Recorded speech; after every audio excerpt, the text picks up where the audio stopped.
Hi guys. Tonight we ease into the drifting hush of a world without central heating, without space heaters, without even the familiar glow of a fireplace. You stand at the edge of a frozen frontier, snow already swirling around your boots, and the first breath you take feels sharp enough to cut. The wind pushes at your coat as if testing whether you are actually ready to follow the early American settlers who walked straight into storms that seemed designed to peel the warmth off their bones. You picture yourself stepping out of your modern comfort and into their raw winter. One simple truth hits you right away. You probably will not survive this if you try it with only the comforts you know now. So, before you get comfortable, take a moment to like the video and subscribe, but only if you genuinely enjoy what I do here. And while you settle in, let me know your location and your local time in the comments. Now, dim the lights. Let the cold settle around the edges of your imagination, and follow your breath as it moves deeper into the story. You take your first steps into the scene, feeling the crunch of snow underfoot. It is not gentle snowfall. It is the kind that slants sideways and rattles against your face like thrown sand. You draw your collar up, the fabric stiffening in the cold. Now the storm is not just around you, it is testing you. You can almost sense why settlers would call nights like this a battle, even though they carried no weapons. The cold itself acted like an enemy that never slept. You move forward across the frontier path. Trees bend under the pressure of ice. Your fingers begin to throb, and you instinctively tuck them deeper into your gloves. Ahead, you imagine a small settlement, barely more than a cluster of rough cabins. None of them look ready for a storm like this. In fact, you sense that no one who arrived here in the early years of settlement was truly prepared for the winters that came sweeping out of the continent's interior. A mainstream historical fact comes to mind as you walk. Early American frontier winters could drop far below freezing for long stretches, often without warning. Settlers recorded nights where temperatures plunged so dramatically that water jugs froze solid indoors. You understand that you are entering an environment where the cold has its own authority, shaping the blueprint of survival before anyone has time to argue. A gust blasts across your path, making you squint. You smell the metallic bite of the cold, the way it dries your nose and stings the back of your throat. Under the snowdrifts, you hear the woven hush of branches rubbing together. A little to your left, you spot the shape of a crude cabin. Its door is barely hanging on its hinges. You imagine settlers ducking inside, shaking off snow, already bracing for a long night without a proper fire. Before you step closer, a small detail surfaces in your memory, a quirky tidbit tucked away in old letters and journals. Some settlers swore that rubbing a thin layer of goose grease on the cheeks kept frostbite away during severe storms. You try to picture the shine of it on your own face, and you cannot help but smile at the odd practicality of the idea. History is full of solutions that sound strange until the moment you are cold enough to try them. The storm thickens around you. Your boots sink deeper into drifts. You reach the cabin and run your gloved hand along the rough logs. The cold has already begun to warp the wood. A crack runs through one corner, wide enough to let a hunting knife slip through. You wonder how settlers slept inside this structure while the night growled outside. Historians still argue whether the earliest frontier communities underestimated winter or simply had no way to understand the scale of it until the first blizzard pinned them down. You weigh that thought for a moment, leaning your head against the cold log wall. Was it naivety or pure necessity that pushed them forward into landscapes that swallowed heat so efficiently? You take a slow breath and let it fog the air as you push the door open. The hinges complain. The interior is dim, lit only by the faint grey glow squeezing in through gaps between the logs. The floor is dirt, frozen hard like stone. You immediately feel the cold pooling around your ankles. You step inside and close the door behind you. A thin line of snow still spills through a crack near the threshold, whispering along the floor like a living thing. Your shoulders relax only slightly as you explore the tiny room. There is no fireplace here, not even a fire pit.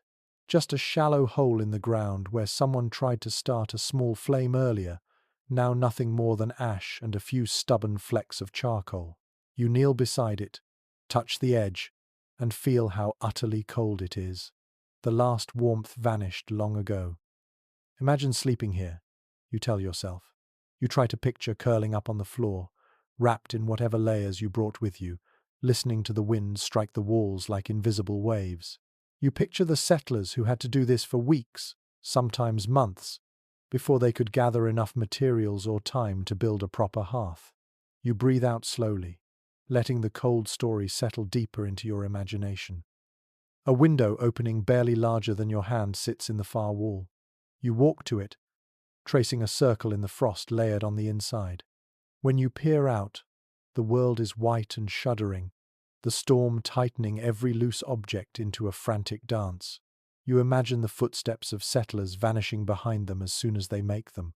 You imagine a mother holding her children in the dark, shushing their fear with soft words that freeze on her tongue. You shift your weight and run your fingers along the edge of the wall. You feel the wind pushing through tiny cracks, each one a small reminder that the cabin is fighting a losing battle against the cold. Your mind drifts to the simple truth that early pioneers had to work constantly, not just to build but to keep what they built from falling apart in weather like this. You close your eyes and listen. The wind hums at the seams of the cabin, deep and low. Snow hisses against the logs. And beneath it all, you sense the same quiet determination that settlers must have felt, the need to keep going despite the cold pressing in on every side. You breathe slower now, letting your shoulders ease down, letting the storm become a distant shape beyond the cabin walls. You feel your pulse settle. The cold is still around you, but the fear it stirred at the beginning of the scene softens into understanding. Before the next part of your journey begins, you linger in this fragile shelter, knowing that the storm outside is only the first of many. You stay in the dim shell of the cabin for a moment longer, letting the air settle around you. The storm outside still scrapes at the walls, and you feel the structure tremble just slightly, as if the wind itself is testing the joints. When you finally ease the door open again, a thin sheet of snow slides in at your feet. You step back into the blizzard, pulling the collar of your coat higher, and you sense that the settlers who built these first cabins probably had no time to admire their own work. They built while shivering, while worrying, while rushing to beat storms that did not care about schedules. You trudge through the deepening snow toward another cabin farther up the slope. This one is little more than a frame. The walls rise only to your waist, the logs stacked loosely, some still unnotched. The roof is half finished, a patchwork of bark, branches, and rough shingles that look ready to lift away with a strong gust. You tilt your head and watch a few pieces of bark flutter at the edge as if waving for help. You step inside through a doorway that has no door at all. The interior is exposed to the wind, and the snow blows straight across the room in a diagonal sheet. You can see how the settlers tried to make progress before the storm caught them. A few chisels rest on a stump. A hatchet lies where someone dropped it, the blade half buried in frost. Whoever worked here must have left in a hurry, maybe with that first groan of thunder announcing the storm's arrival. You imagine yourself in their place. You picture the sky turning grey too quickly, the temperature dropping with no warning. You picture the sudden urgency in your chest as you realize the cabin will not be finished in time. You imagine grabbing your tools, shaking the snow from your sleeves, and sprinting back to a more solid shelter. Maybe you carry a child under one arm. Maybe you carry the last bundle of blankets you managed to bring from the wagon. Either way, you know that this half-built home will not keep you warm tonight. A mainstream historical fact emerges as you stand in that skeletal room. Early American settlers often arrived at their chosen land late in the season because travel itself consumed precious months. Rivers overflowed, wagons broke, and roads dissolved into mud. By the time families reached the frontier, autumn had already begun pressing hard against them. Many simply did not have enough time to construct the fully enclosed homes they planned. You feel that truth in the icy air brushing your cheeks. Winter did not care that the walls were unfinished.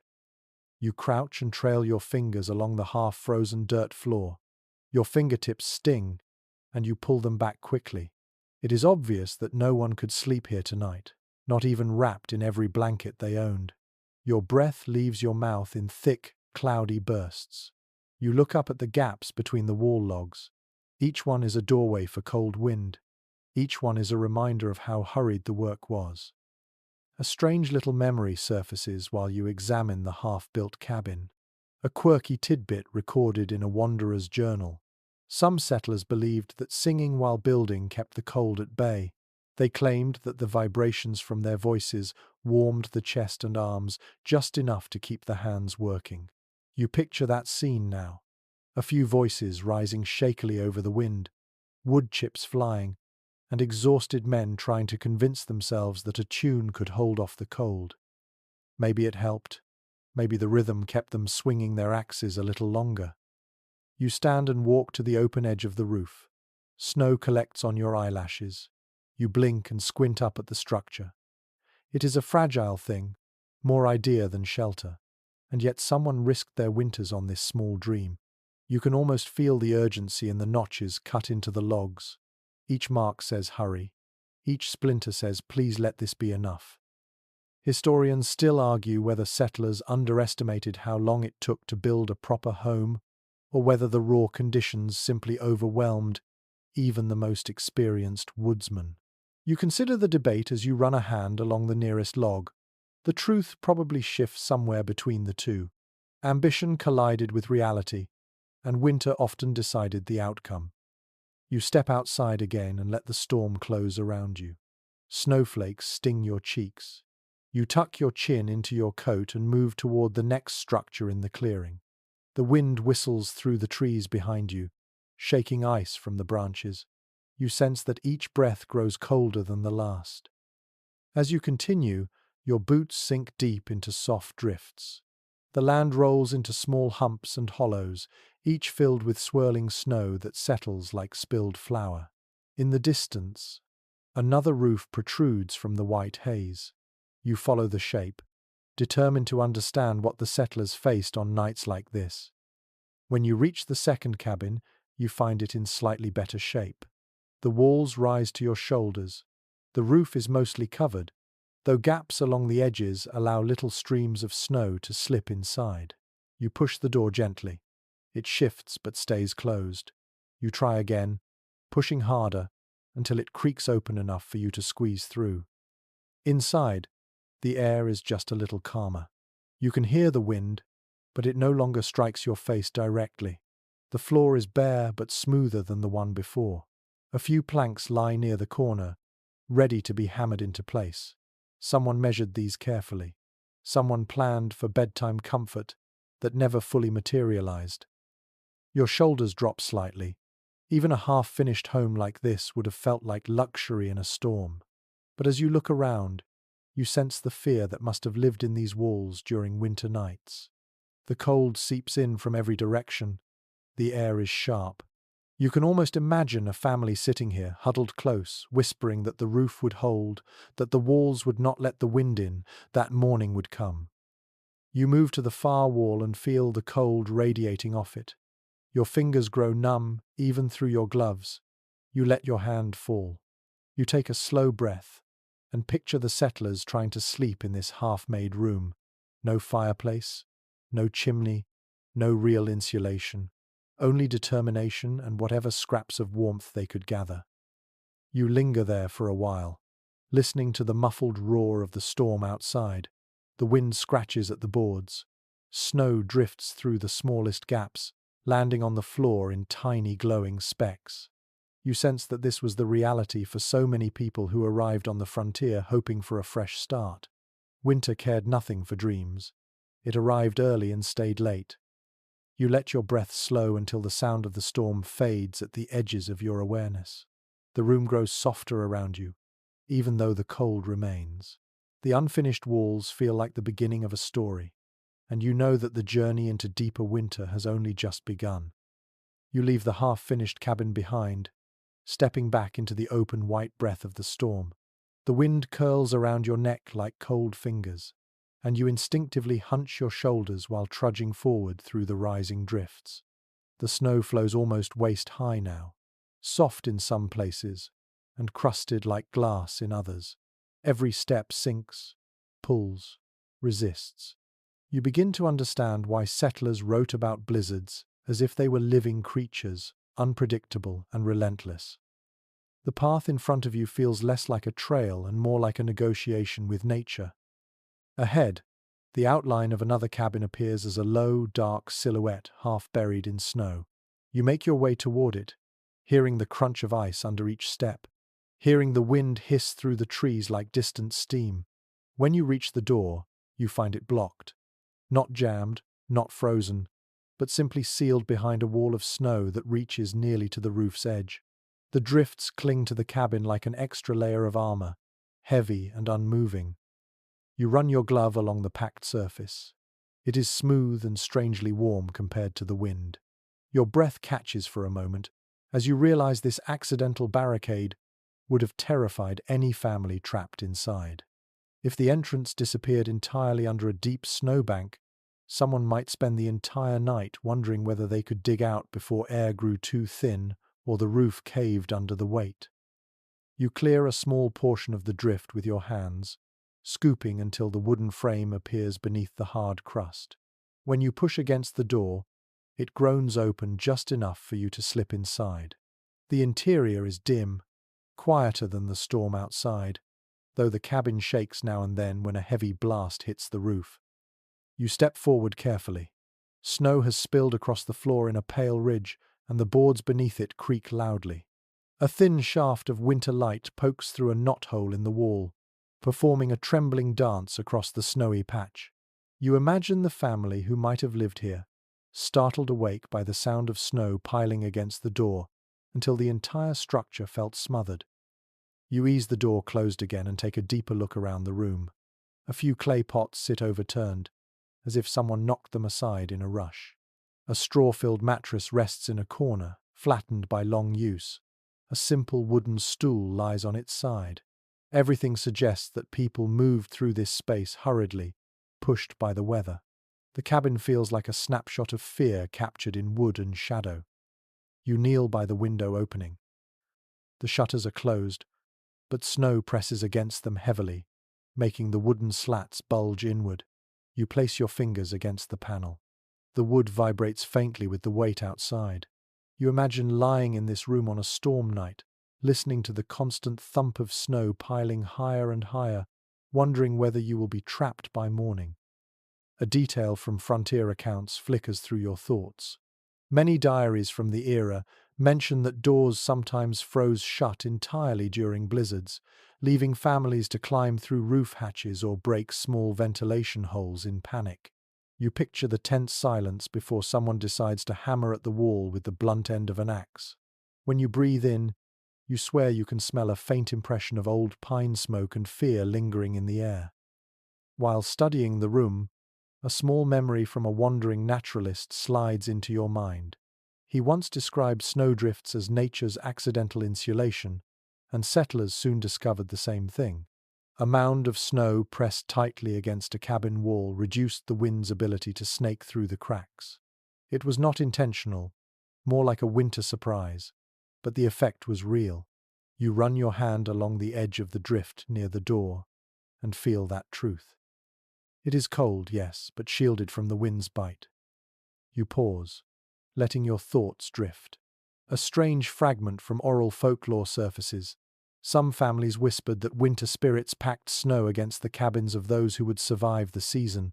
It was half superstition and half comfort, passed along in hushed tones while adults tried to calm frightened children.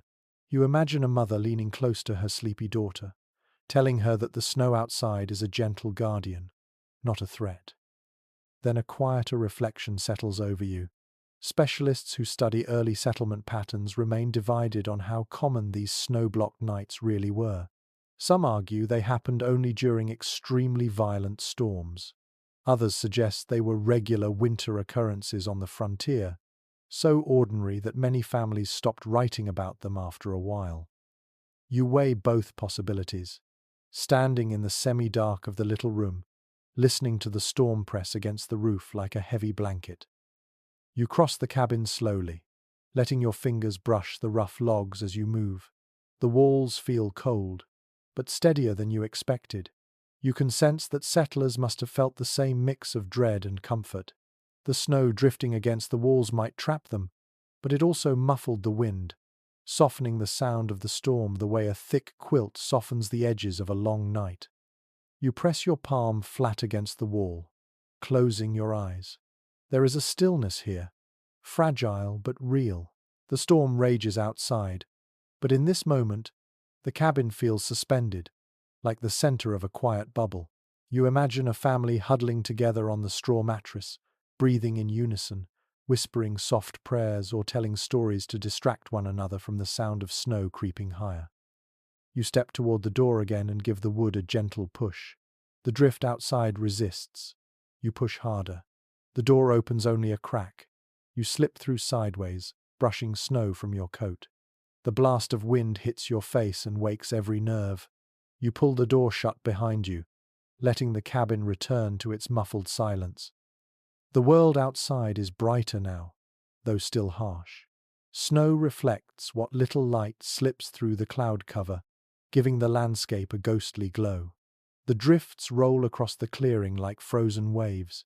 You start walking again, each step sinking deep, each exhale turning into pale mist that rises and fades into the wind. As you move away from the buried cabin, you start to understand how terrifying and strangely protective snow could be for settlers. It could block the door, steal your escape route, and smother your only sense of safety. But it could also shield you from the cold wind that cut like a blade. Every winter night on the frontier must have been a negotiation with this force that acted both as enemy and ally. You pause on a small rise, listening to the storm's shifting voice. The wind moans against the hills in a low, drawn-out tone. Ice-laden branches tap together like wooden chimes. The sound feels ancient, older than any settlement, older than any wandering trail. You breathe in and let the cold settle inside your imagination. You can feel the story tightening around you, pulling you deeper into the heart of the frontier winter. You take another step, then another, heading toward the next structure barely visible through the haze. Your journey is far from finished. The storm is still growing, and the cabins ahead hold their own secrets about how people once fought for rest in the coldest hours of the year. You push forward through the swirling white world, the storm brushing against you like something half alive. Your legs burn with the weight of each step, and the snow keeps tugging at your boots, as if it hopes to pull you down for a long winter nap you definitely do not want to take. You peer through the blowing flakes until another small shape appears on your left. It is not truly a house. It is more like a cramped wooden box slumped in the middle of the clearing. When you move closer, you notice the door stands slightly ajar, trembling on its leather hinges. Inside, the air feels strangely still, though cold flows through the room like a slow-moving river. You scan the interior and find nearly nothing, just a flattened pile of straw in one corner and a few scraps of cloth scattered on the packed dirt.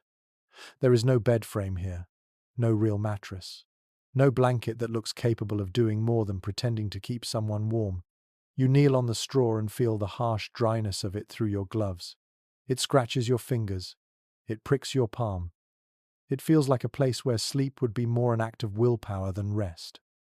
You settle onto your knees and imagine stretching out on this thin layer of straw with the cold crawling up your back. You picture the early settlers lying here, wrapped in coats, scarves, and whatever fabric they had left after the long journey. You picture them curling tight, pressing knees to chest, trying to slow their breathing so they would not lose precious heat. Even inside a cabin, the cold felt like a guest who refused to leave.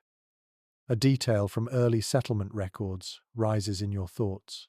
Many families slept directly on the floor their first winter because lumber was too scarce or time was too short to build raised beds.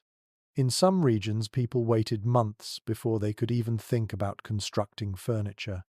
As you stare at the straw heap, you feel that reality settle in. This rough bedding was not temporary for some families. It was the only option they had through long nights when temperatures dipped far below comfortable. You lift a handful of straw and let it fall back onto the floor. It rustles with a quiet, fragile sound. The faint scent of old grass clings to your gloves, and you imagine what the room would have smelled like in the past. Earth, damp wood, cold air, and the faint sweetness of straw warmed slightly by human bodies. It is a thin kind of comfort, but it is still comfort. Your eyes drift to a small cloth bag near the wall. It is torn open, and a few feathers spill out. You pick one up and roll it between your fingers. It is stiff with cold. The discovery pulls a faint, odd memory from frontier stories. A wanderer once wrote about settlers stuffing beds with anything soft they could find, sometimes using feathers mixed with cattail fluff, dry moss, or even spare rope fibers. It created a mattress that barely cushioned the body, but added a whisper of insulation. You smile quietly at the thought of someone proudly declaring they had built a feather bed, even if it looked more like a lumpy sack. You lie back on the straw for a moment, letting the chilled smell of the room seep into your imagination. The roof creaks above you. A thin layer of frost clings to the rafters. Every time the wind hits the cabin, a light dusting of snow falls through the cracks and lands on your coat in tiny sparkling flecks.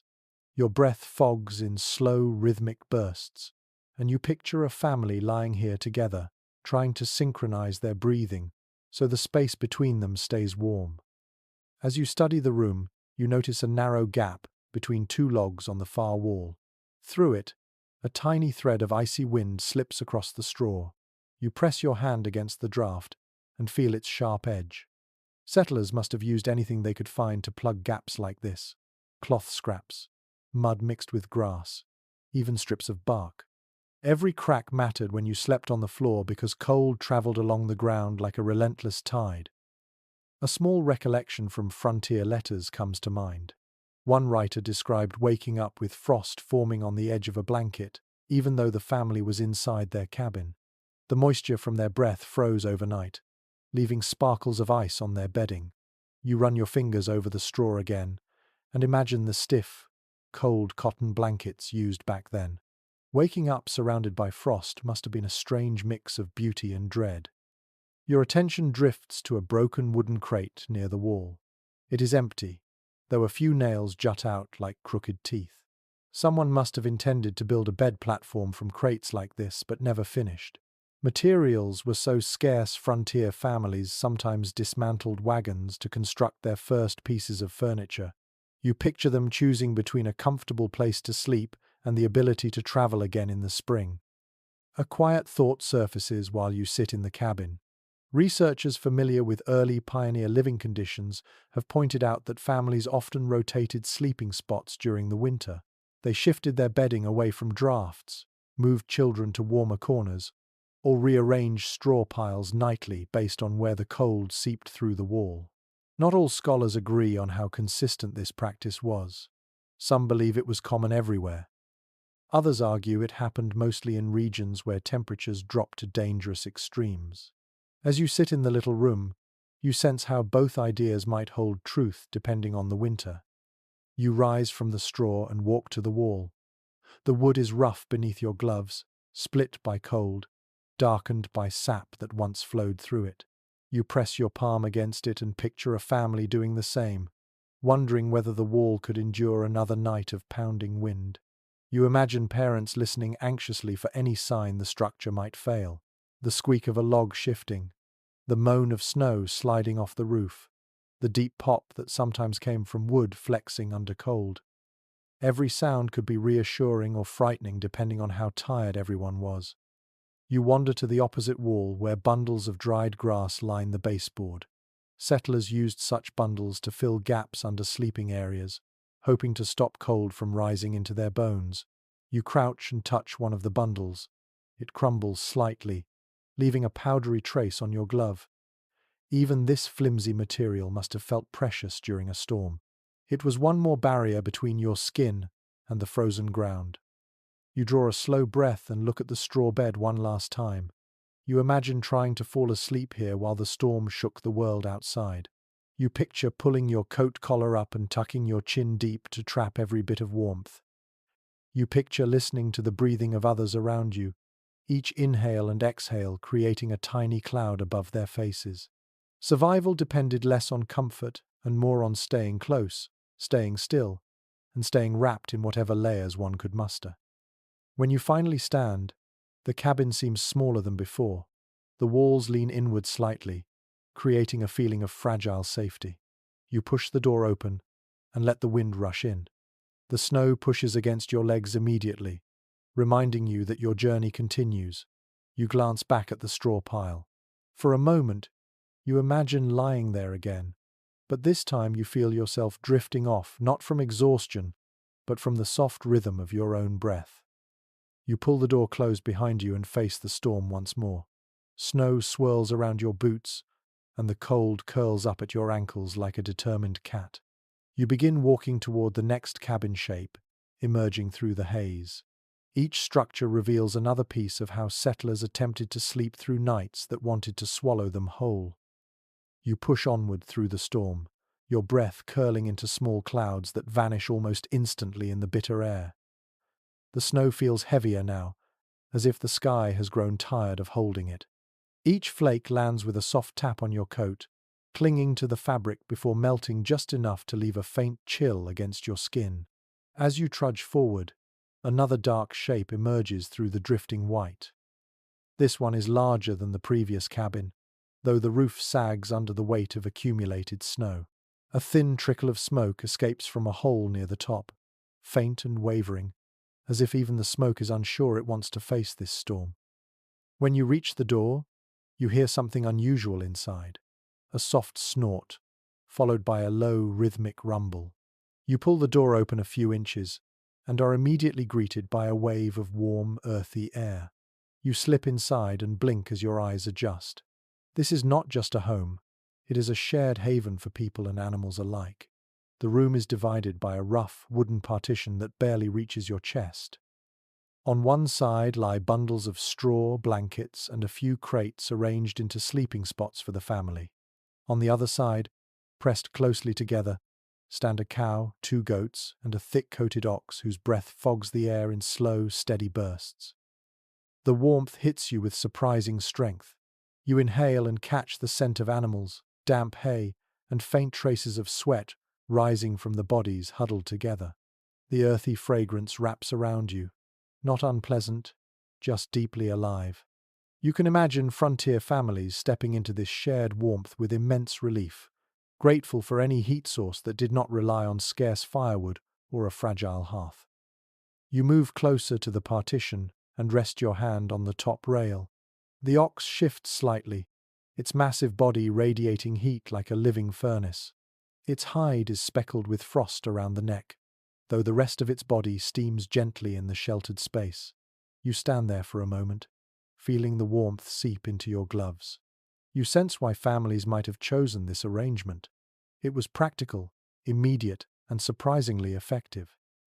A recollection from early rural farm records rises in your mind. Many settlers relied on the heat of livestock during winter nights, especially when storms grew too vicious to keep a fire going.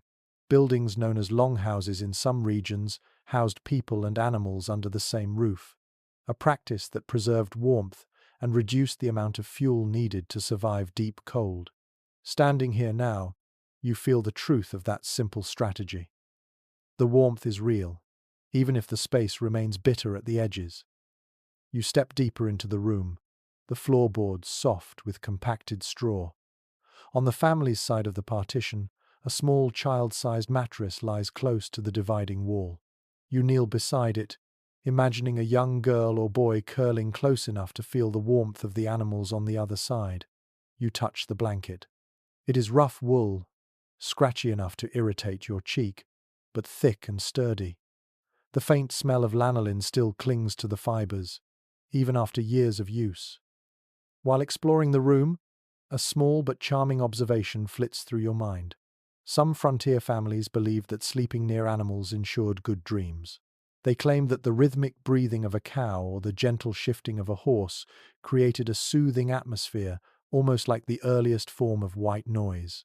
You smile quietly at the idea. Even now, the sound of the animals moving slowly, sighing softly, feels strangely comforting in this icy world. You walk toward a narrow window where frost grows in intricate patterns across the wooden frame. You press your finger against it and watch the frost melt into tiny droplets. The window pane rattles as the wind strikes the outside wall. You imagine lying here at night, hearing the storm rage while warm breath from the livestock puffed gently into the dark. The contrast must have been surreal. Outside, a world trying to freeze you solid. Inside, a room pulsing with living heat. As you stand there, a thought crosses your mind that researchers sometimes mention in frontier studies. Opinions differ on whether this shared living method was a last resort or a widely accepted norm. Some argue that it was a desperate measure taken only in the harshest regions. Others point out that mixing people and livestock inside shelters might have been more common than folks today assume, especially in places where winters locked the landscape for months. You let the idea settle, appreciating how survival shaped decisions more than any tidy blueprint for daily life. You turn back toward the animals. The cow watches you, her dark eyes reflecting the dim glow of the lantern hanging near a support beam. She flicks her ear, sending a faint sprinkle of moisture into the air. You lift your hand and offer your palm. She leans forward slightly, warm breath brushing your glove. You feel an unexpected moment of connection. In the harshest winters, creatures like this were not just livestock. They were quiet partners in survival. You wander toward the sleeping side of the room again. A small stack of blankets sits near a corner, neatly folded. You pick one up and shake it gently. Tiny dust motes rise and drift in the lantern light. The blanket smells of wool and earth, touched with the slightest hint of smoke. You imagine someone wrapping the blanket around their shoulders and settling in for the night, listening to the muffled storm while the animals shifted softly in the dark. The storm pounds the walls again, and snow sifts through a small crack in the roof. You move beneath the gap and look up. The boards above are warped, patched in several places with bark and bundled rushes. It is not perfect protection, but it is enough. Snow filters down like scattered glitter, dusting your coat before melting. You brush it off and take one more deep breath of the warm air around you. You move toward the exit, watching your boots leave prints across the straw-covered floor. Before stepping outside, you take a last glance at the family's sleeping area. Even now, with the storm clawing at the walls, the room feels anchored by the gentle presence of the animals. The air hums softly with warmth and quiet life.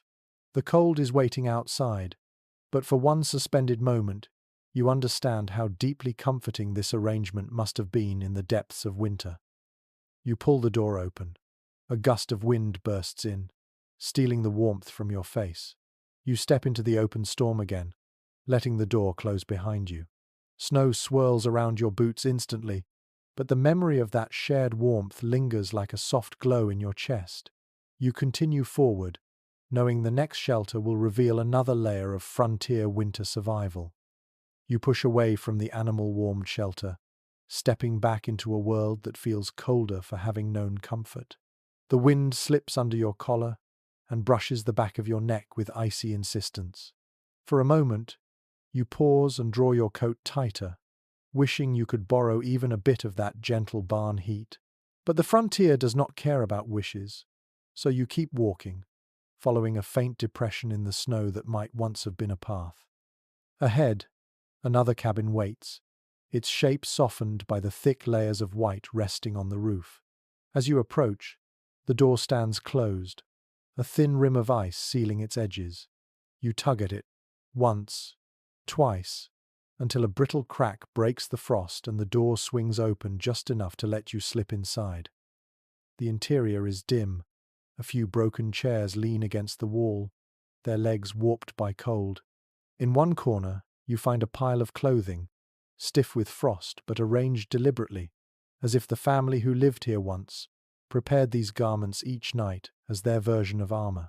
Heavy coats made of coarse wool, worn shirts layered 3 or 4 at a time, scarves thick enough to stand upright when frozen.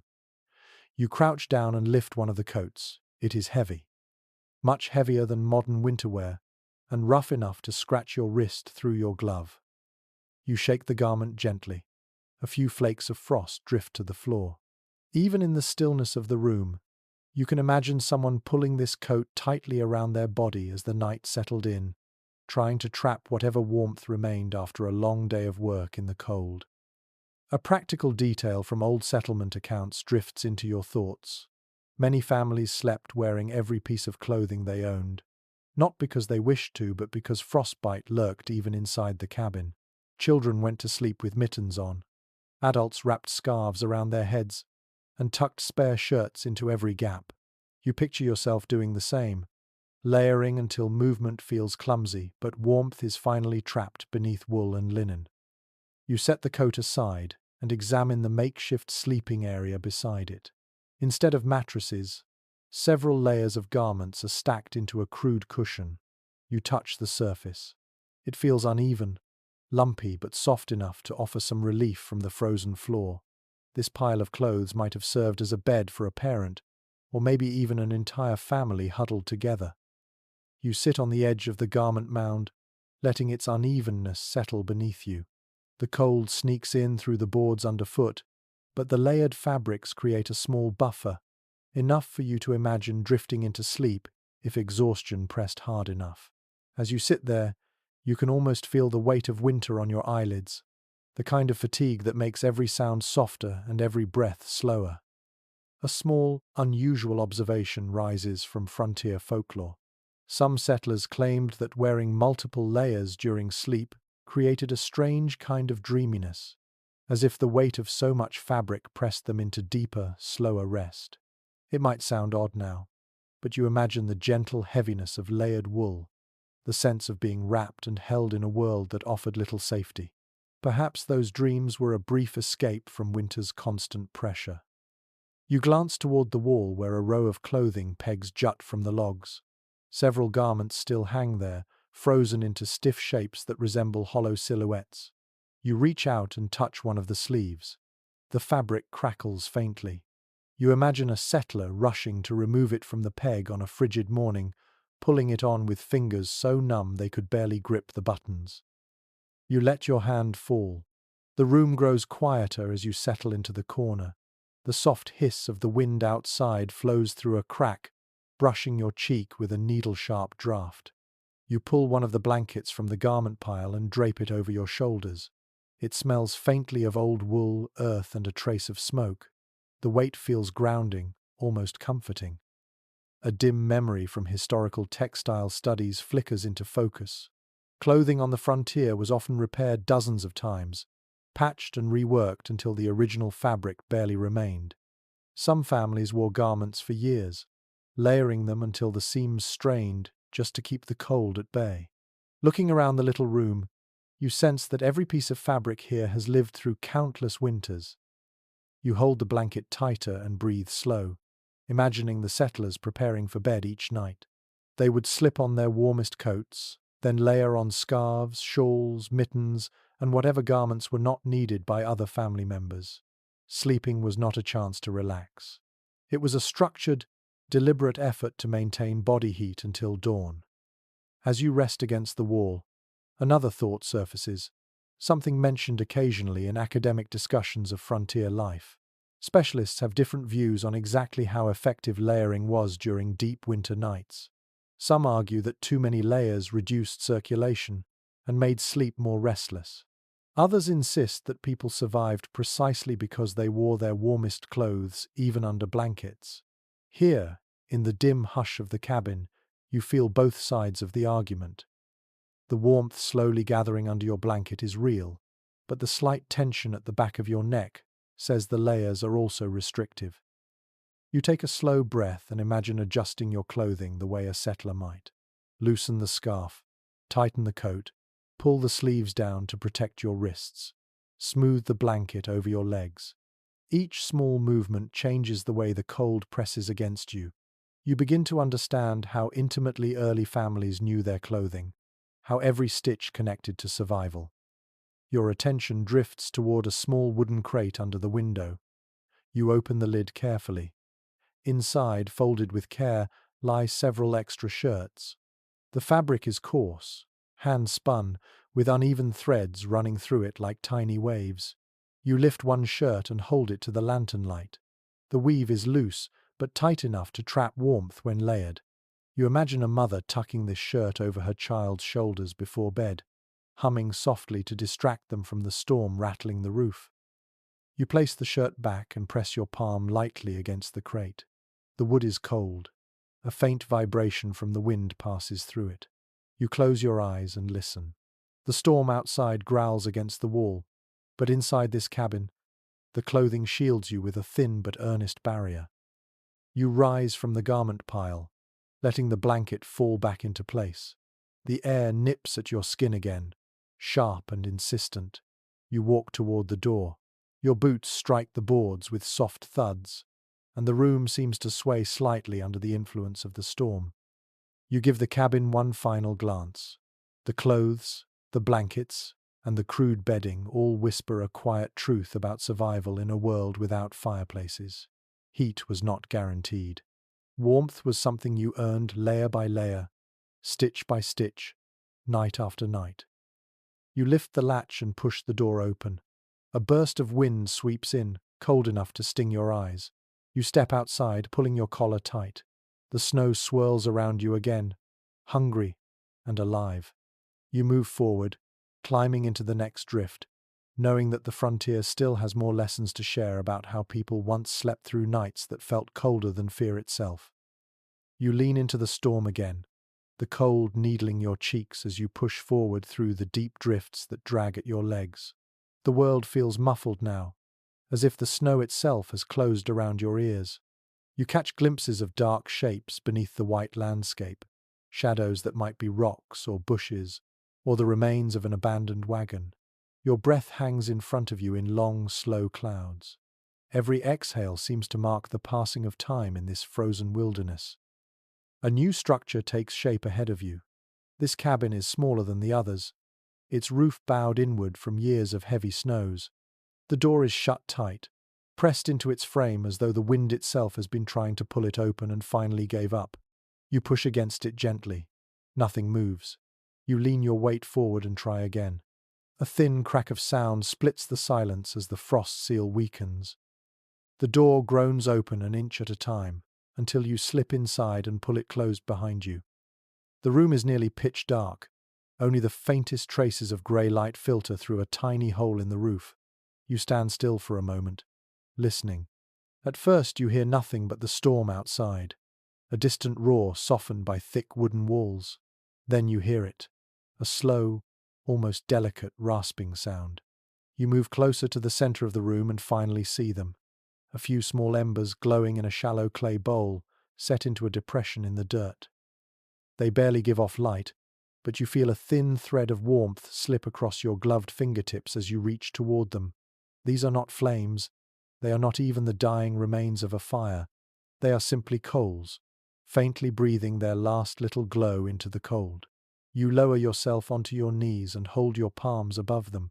The warmth is subtle, almost shy, but it reaches you. In a night like this, it would have mattered more than you can imagine. You examine the clay bowl. Its edges are chipped, and the bottom is thick with soot.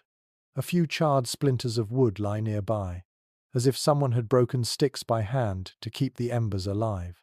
You imagine a family hovering over this little pool of heat, cupping their hands and whispering to each other in the dim light. They would have tended the embers carefully, knowing that if the last glow faded, they might not find enough dry wood in the morning to relight the fire. A memory from frontier field notes slips into your thoughts. Many settlers relied on ember preservation rather than full fires during bad storms. Wood was precious, and flames could draw smoke into unventilated rooms. So families kept small bowls of coals alive through the night, feeding them tiny scraps when needed, and shielding them with pottery shards or flat stones. It was an art of patience, an overnight vigil. You lean closer to the embers. Their glow pulses gently, flickering brighter when the wind rattles the cabin walls. You reach for a small twig lying beside the bowl and place it carefully on top. The glowing core expands, a thin ribbon of warmth rising from it in a slow curl. You watch it and feel your chest loosen with a quiet sense of reassurance. Even the smallest ember can mean survival when the cold has teeth. As you study the room, something catches your attention. A small wooden box sits against the wall, half filled with dry moss and bark curls. These look like the makings of fire starter. You lift a handful and feel how light it is, how easily it might catch a spark. It makes sense. Families would have needed a backup plan if the embers died. Still, you sense the anxiety that must have hovered over every winter night. Waking to a cold hearth with no flame left was a frontier nightmare. A little fragment from a traveller's account floats into your mind. One wanderer described the way some settlers whispered to the embers, as if coaxing a shy animal to stay alive. They blew on them gently, shielded them with cupped hands, and treated them almost like companions. It sounds whimsical now, but kneeling here in the half-dark, the idea feels strangely believable. When heat is scarce, you treat anything that gives it with quiet reverence. You shift your weight and sit back against a rough wooden beam. The cold seeps through the floor and touches your spine. Even with the embers glowing nearby, the room feels fragile, suspended between warmth and freezing. You imagine lying down on the straw mattress a few steps away, knowing that the coals might not last till dawn. You picture a father waking every hour to check the bowl, making sure the red glow is still alive. A thought surfaces from academic discussions about frontier techniques. Some researchers have noted that ember preservation required skill and attentiveness, while others question how consistently families managed the task during long winters. The accounts vary. Some settlers wrote proudly about keeping a single coal alive for days. Others admitted their embers often died overnight, forcing them to resort to flint and steel in the morning.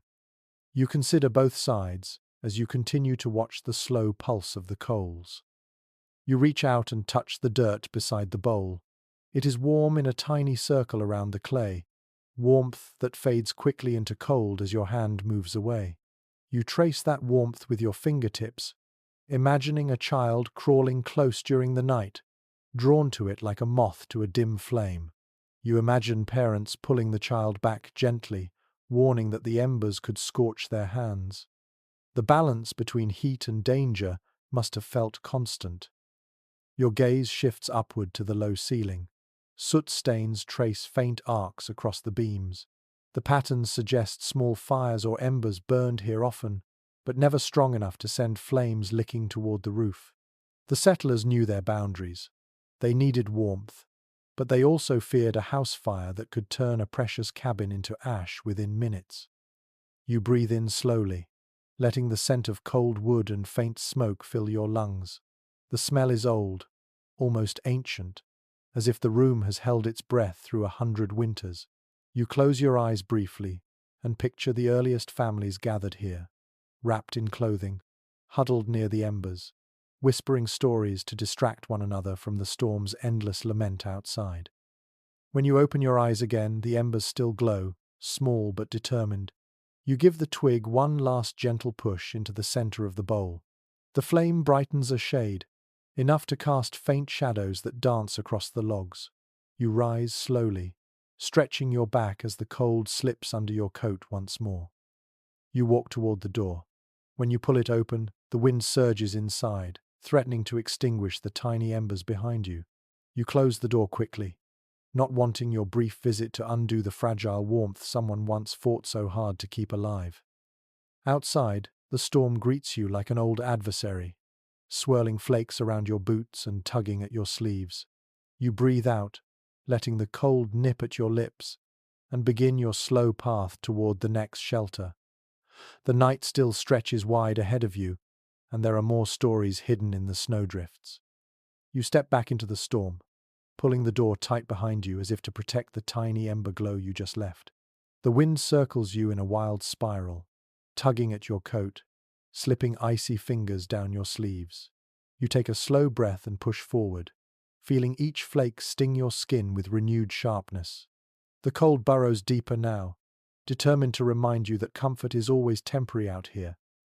As you walk, the landscape shifts into a rolling sheet of white. The horizon disappears. Your boots sink with each step, and you hear the soft crunch of snow compacting under your weight. Then you see it. Another cabin, barely visible through the drifting haze. You move toward it, one step at a time, until the lines of the building sharpen into focus. The door is slightly open, swaying inward and outward in the storm's unsteady rhythm. You slip inside quickly and shut the door, letting the room settle into a muted quiet. This cabin feels narrower than the others. Fewer objects, fewer signs of daily work. What catches your attention immediately are the shapes on the floor. 3 people, shaped bundles tucked close together beneath a mound of quilts and patched blankets. You walk closer and feel the faint warmth still lingering in the air, as if the bodies that once slept here left their heat behind. The sleeping area looks cramped, each shape pressed close enough that their shoulders would have touched. You imagine how settlers arranged themselves in such tight quarters. Survival had little patience for personal space. Even if strangers visited during a storm, even if neighbors stopped by seeking shelter, everyone pushed together when the night arrived. Warmth was life, and life required closeness. You kneel beside the quilts and run your fingers over the stitched edges. The fabric is rough but thick. You lift a corner and feel the heavy weight of layered cloth beneath. This is not fine bedding. It is a patchwork of whatever a family could find. Scraps of old clothing, burlap washed clean, wool pieces cut from coats too torn to repair. Everything stitched into a single breathing blanket that grew heavier each year as new layers were added. You picture these settlers lying shoulder to shoulder, listening to each other's breaths merge in a slow rhythm. You imagine the surprise warmth of a stranger's elbow pressing against yours, the quiet whisper of someone shifting position, the soft sound of a child's sigh drifting across the small room. A detail from early community diaries surfaces in your memory. Many frontier families practiced what was sometimes called shared body sleeping, especially during fierce storms. They gathered themselves into tight clusters, wrapping quilts over the whole group like a cocoon. The goal was simple: trap body heat before the cold stole it. Standing here, you can practically feel the warmth trapped beneath these layers, an echo of someone's lifeline against the freezing dark. You lift another quilt edge and notice a small gap between the blankets. A flash of memory from old traveler accounts flickers in your thoughts. Some visitors described how awkward it felt to sleep beside total strangers during winter stops. Yet, after a few minutes wrapped in shared warmth, the awkwardness faded and exhaustion took over. The cold had a way of erasing social distance faster than any introduction. You ease your hand under the blanket and touch the straw mattress beneath. It is warm in some patches and cold in others, as if the bed still remembers where bodies once pressed into it. The straw rustles under your palm, releasing a faint scent of dried grass and old earth. You breathe in that quiet fragrance and imagine drifting to sleep here, wrapped in layers of warmth that rely on human closeness as much as cloth. As you sit there, a small recollection from oral winter lore slips forward. Some families told children that sleeping together was not only warm, but also lucky. They said that each person kept a piece of winter away simply by being present. Whether superstition or comfort, the idea must have softened the fear trembling in young hearts on nights when storms shook the walls. You shift your weight and rest your back against a log beam. The room is dim, lit only by the faint glow coming from a narrow gap in the shutters.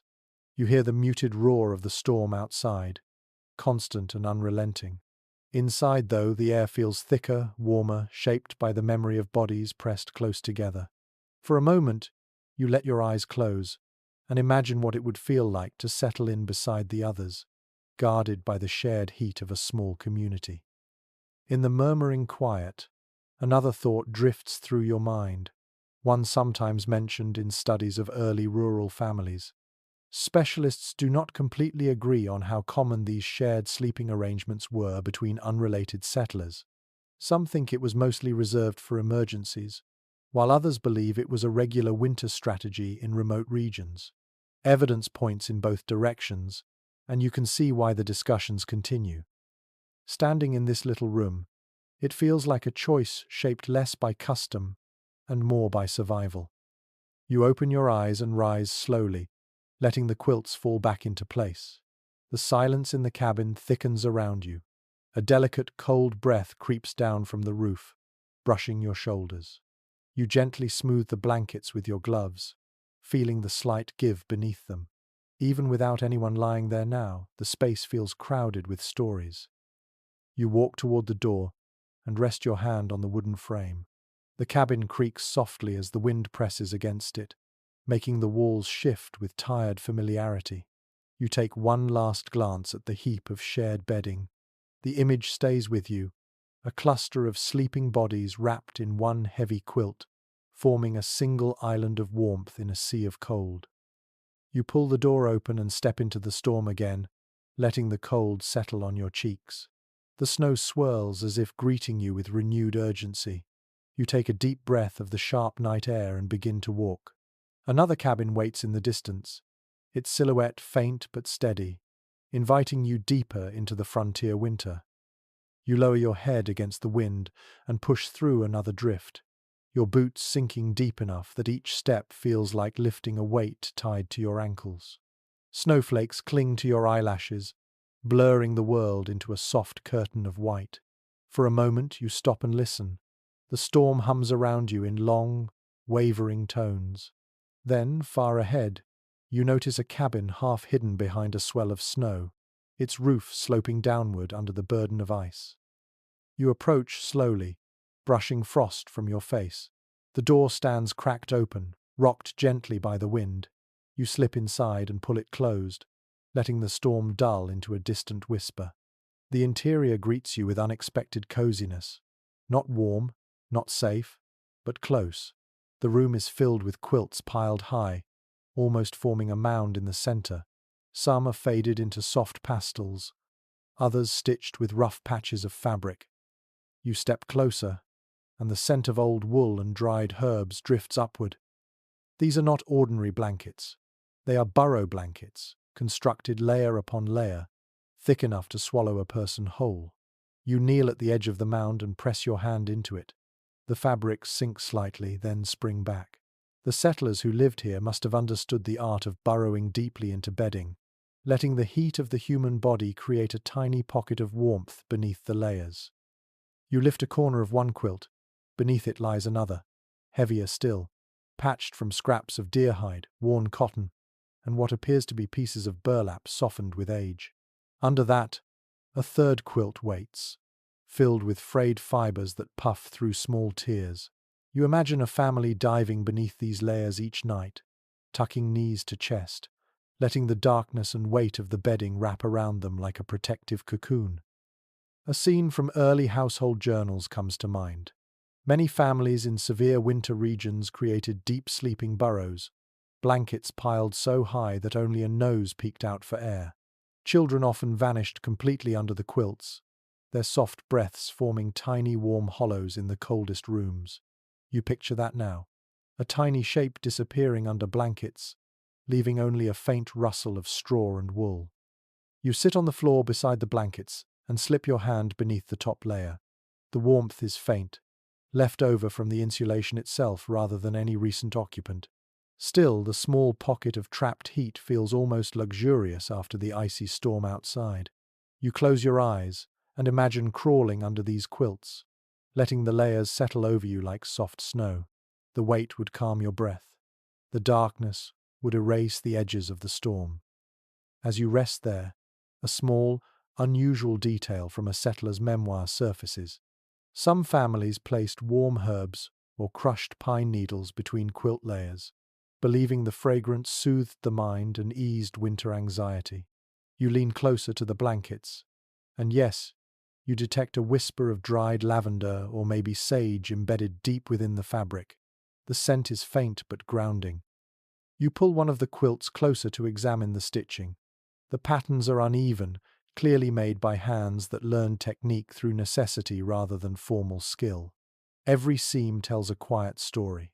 Here is a patch cut from a child's old shirt. There is a strip of fabric that once belonged to a winter coat. Survival often left fingerprints on everyday objects, and these blankets hold those marks with pride. You shift to the far edge of the bedding and notice how the quilts taper downward toward the floor. Straw is piled thick beneath them, forming a soft slope that encourages sleepers to burrow even deeper. You run your hand through the straw and hear the gentle, papery sound it makes. The straw is dry, well packed, and faintly sweet-smelling. A bed like this works by trapping heat beneath layers. Once you burrow in, the warmth stays near your skin, gathering slowly until sleep becomes unavoidable. A thought rises from studies on frontier domestic life. Researchers often mention that winter bedding arrangements varied widely, but the burrow method was particularly common in regions plagued by long storms. There is some disagreement, however, about how widespread the technique truly was. Some experts believe most settlers relied on piles of blankets because fireplaces were unreliable during fierce winds. Others argue it was more typical in areas where snow blocked chimneys entirely. You consider both positions as you stroke the quilt's heavy edge. In conditions like these, you suspect any method that offered warmth would have spread quickly. You draw one quilt around your shoulders and let its heft settle on you. The weight presses gently, almost reassuringly, and the earthy scent of wool fills your nose. A quiet memory surfaces from frontier children's recollections. Some kids joked that getting out from under the blankets in the morning felt like climbing out of a warm cave into the jaws of a frozen world. You smile softly at the thought. Even now, wrapped in the quilt, the idea feels true. You lie back across a corner of the bedding, letting the quilt drape over your legs. The sound of the storm becomes softer here, muted by the thick walls and heavy blankets. Snow taps lightly on the roof in an irregular rhythm, like someone knocking gently with chilled knuckles.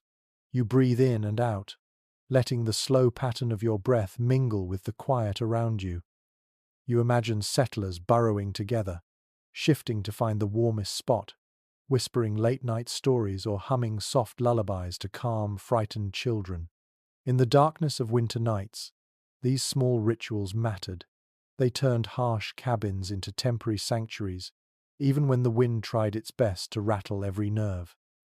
You sit up again and gently fold the quilt back into its place. Your fingers linger on the fabric, appreciating the effort that went into its creation. Every patch tells a story. Every stitch marks a choice. People did not make these blankets because they enjoyed sewing in the cold. They made them because winter demanded it.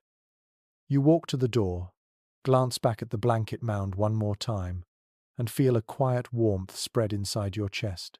The room may be cold, but the bedding still holds echoes of comfort earned through endurance.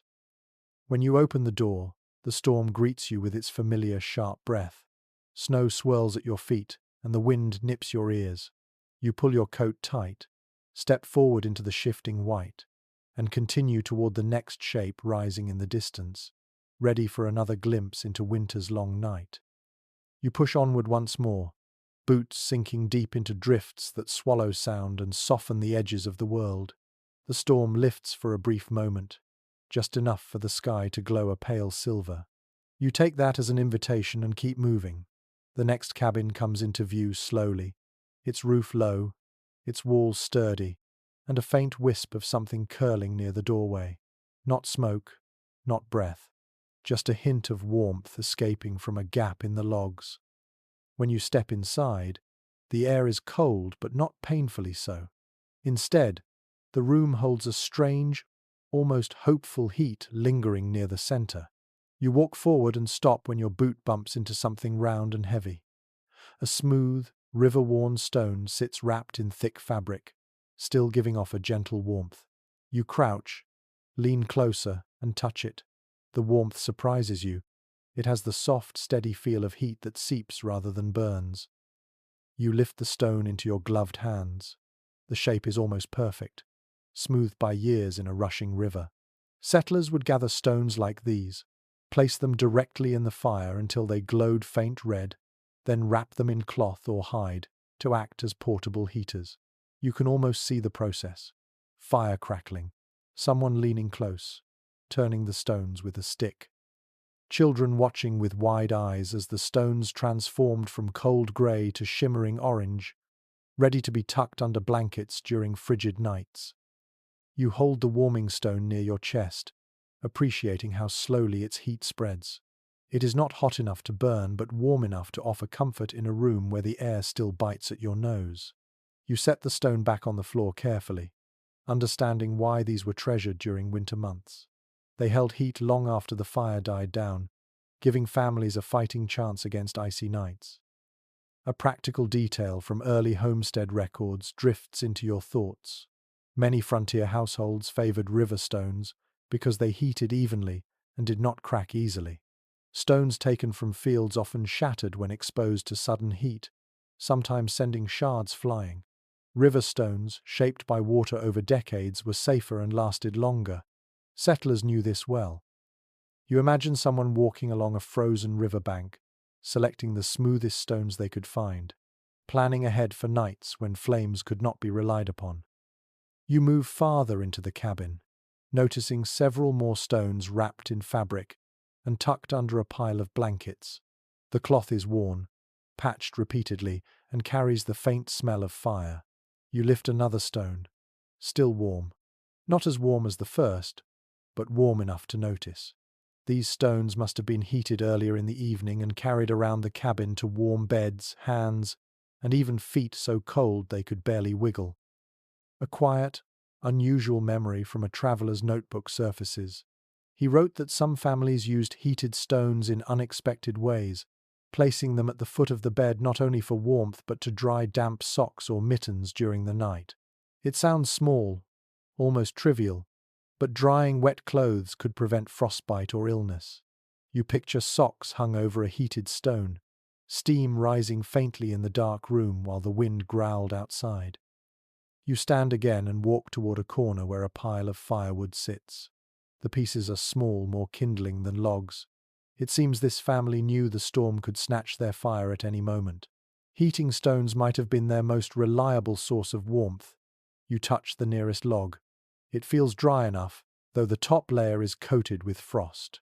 You can imagine someone brushing snow from the logs each night, trying to ensure they would catch flame quickly. You glance up at the ceiling. The beams are darkened by soot, arranged neatly overhead.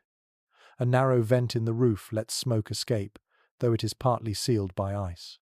You can imagine how heating stones might have been safer on a blizzard night. Fires could fill a room with smoke if vents iced over. Hot stones, though, needed no constant airflow. A moment of reflection rises from historical environmental studies. Scholars disagree on how heavily frontier families depended on heated stones during severe winters. Some argue that stones were merely supplementary, used when fires burned low. Others suggest they were essential during storm seasons when wind gusts made open flames unreliable or dangerous indoors. Standing in this dim cabin, you sense the appeal of both sides. The stones radiate steady warmth, but they cannot replace a true fire. They simply hold the heat longer when flames cannot be trusted. You walk to the far wall, where a long, low bed frame rests. Several blankets lie rumpled across it. You pull one back and see stones nestled along the underside, like tiny sun-warmed anchors. When settlers lay down here, the warmth from the stones would creep into the straw, slowly rising toward their chilled bodies. You run your hand over the straw and feel the faint warmth still lingering there. You sit on the edge of the bed frame and tuck your hands around one of the stones beneath the blanket. The heat hums against your palms. You imagine how it must have felt to climb into bed on a night like this. Press your feet toward the warm stones, pull thick blankets over your body, and finally let exhaustion tug you toward sleep. A faint sound interrupts the stillness. Soft tapping against the window shutters. Snow drifting sideways again. You glance at the walls, listening to the storm retake its place around the cabin. Inside, though, the heat from the stones forms a small oasis. You breathe in the grounded scent of warm cloth and faint charcoal, letting the quiet settle. Beside the bed frame, a small woven basket holds extra cloth wrappings. You lift one. Its surface is singed in places, evidence of many nights spent cradling hot stones. The cloth feels rough but sturdy, threaded with thick yarn meant to withstand high heat. You imagine the careful hands that wrapped each stone, checking the temperature by hovering fingers just above the surface. adjusting the cloth so no one burned themselves in the dark. You place the wrapping back and rise slowly. The warmth clings to your hands for a moment before fading back into the cold. You walk toward the door, pausing to take one last look at the stones glowing faintly on the floor. They seem to breathe gently, each one holding onto the last fragments of earned warmth. You open the door.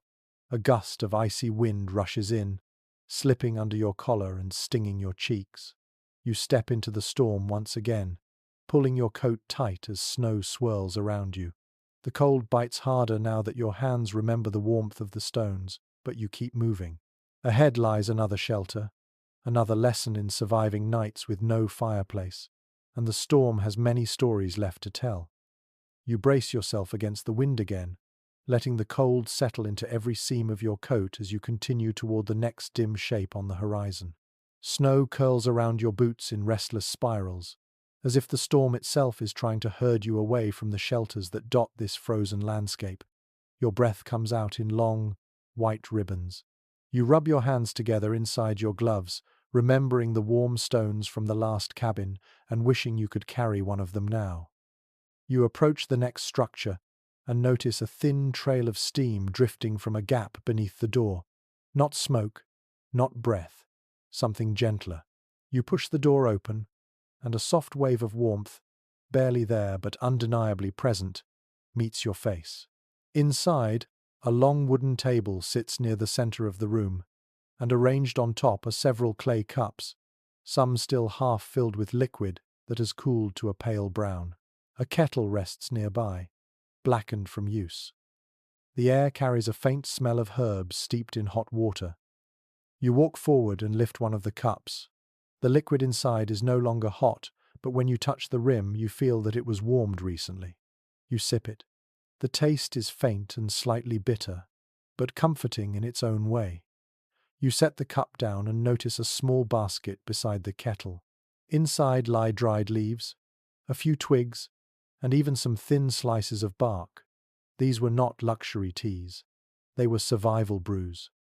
You imagine the settlers gathering whatever plants remained green or usable during the winter. Pine needles steeped in hot water for a burst of sharp flavor. Dried berries simmered until they gave off a hint of sweetness. Even tree bark boiled into a thin drink that tasted more of determination than enjoyment. In a world without steady heat, warm drinks served as internal fireplaces, offering comfort one swallow at a time. A detail from early winter journals rises in your memory. Many families brewed hot water drinks even when they had nothing meaningful to add, simply because the warmth spread through the body and offered a little relief. Some called it warming water. Others just called it hope in a cup. You look at the kettle and imagine a mother ladling warm liquid into cups while the storm shook the walls, handing them out carefully to children wrapped in patchwork blankets. You run your fingers along the rim of the kettle. The metal is cold now, but you can picture it moments earlier, steaming gently in the dim room. Settlers often boiled water in shifts, letting the heat push through the cabin air, if only a little. Each cup fueled the body from within, offering warmth that lasted longer than firelight alone. As you circle the table, another small, unusual recollection rises from a traveler's notes. Some families added crushed wild mint or dried birch twigs to their drinks, believing the scent calmed the nerves during loud storms. The taste was mild, sometimes unpleasant, but the aroma offered a moment of peace when the world outside sounded harsh enough to shake the soul.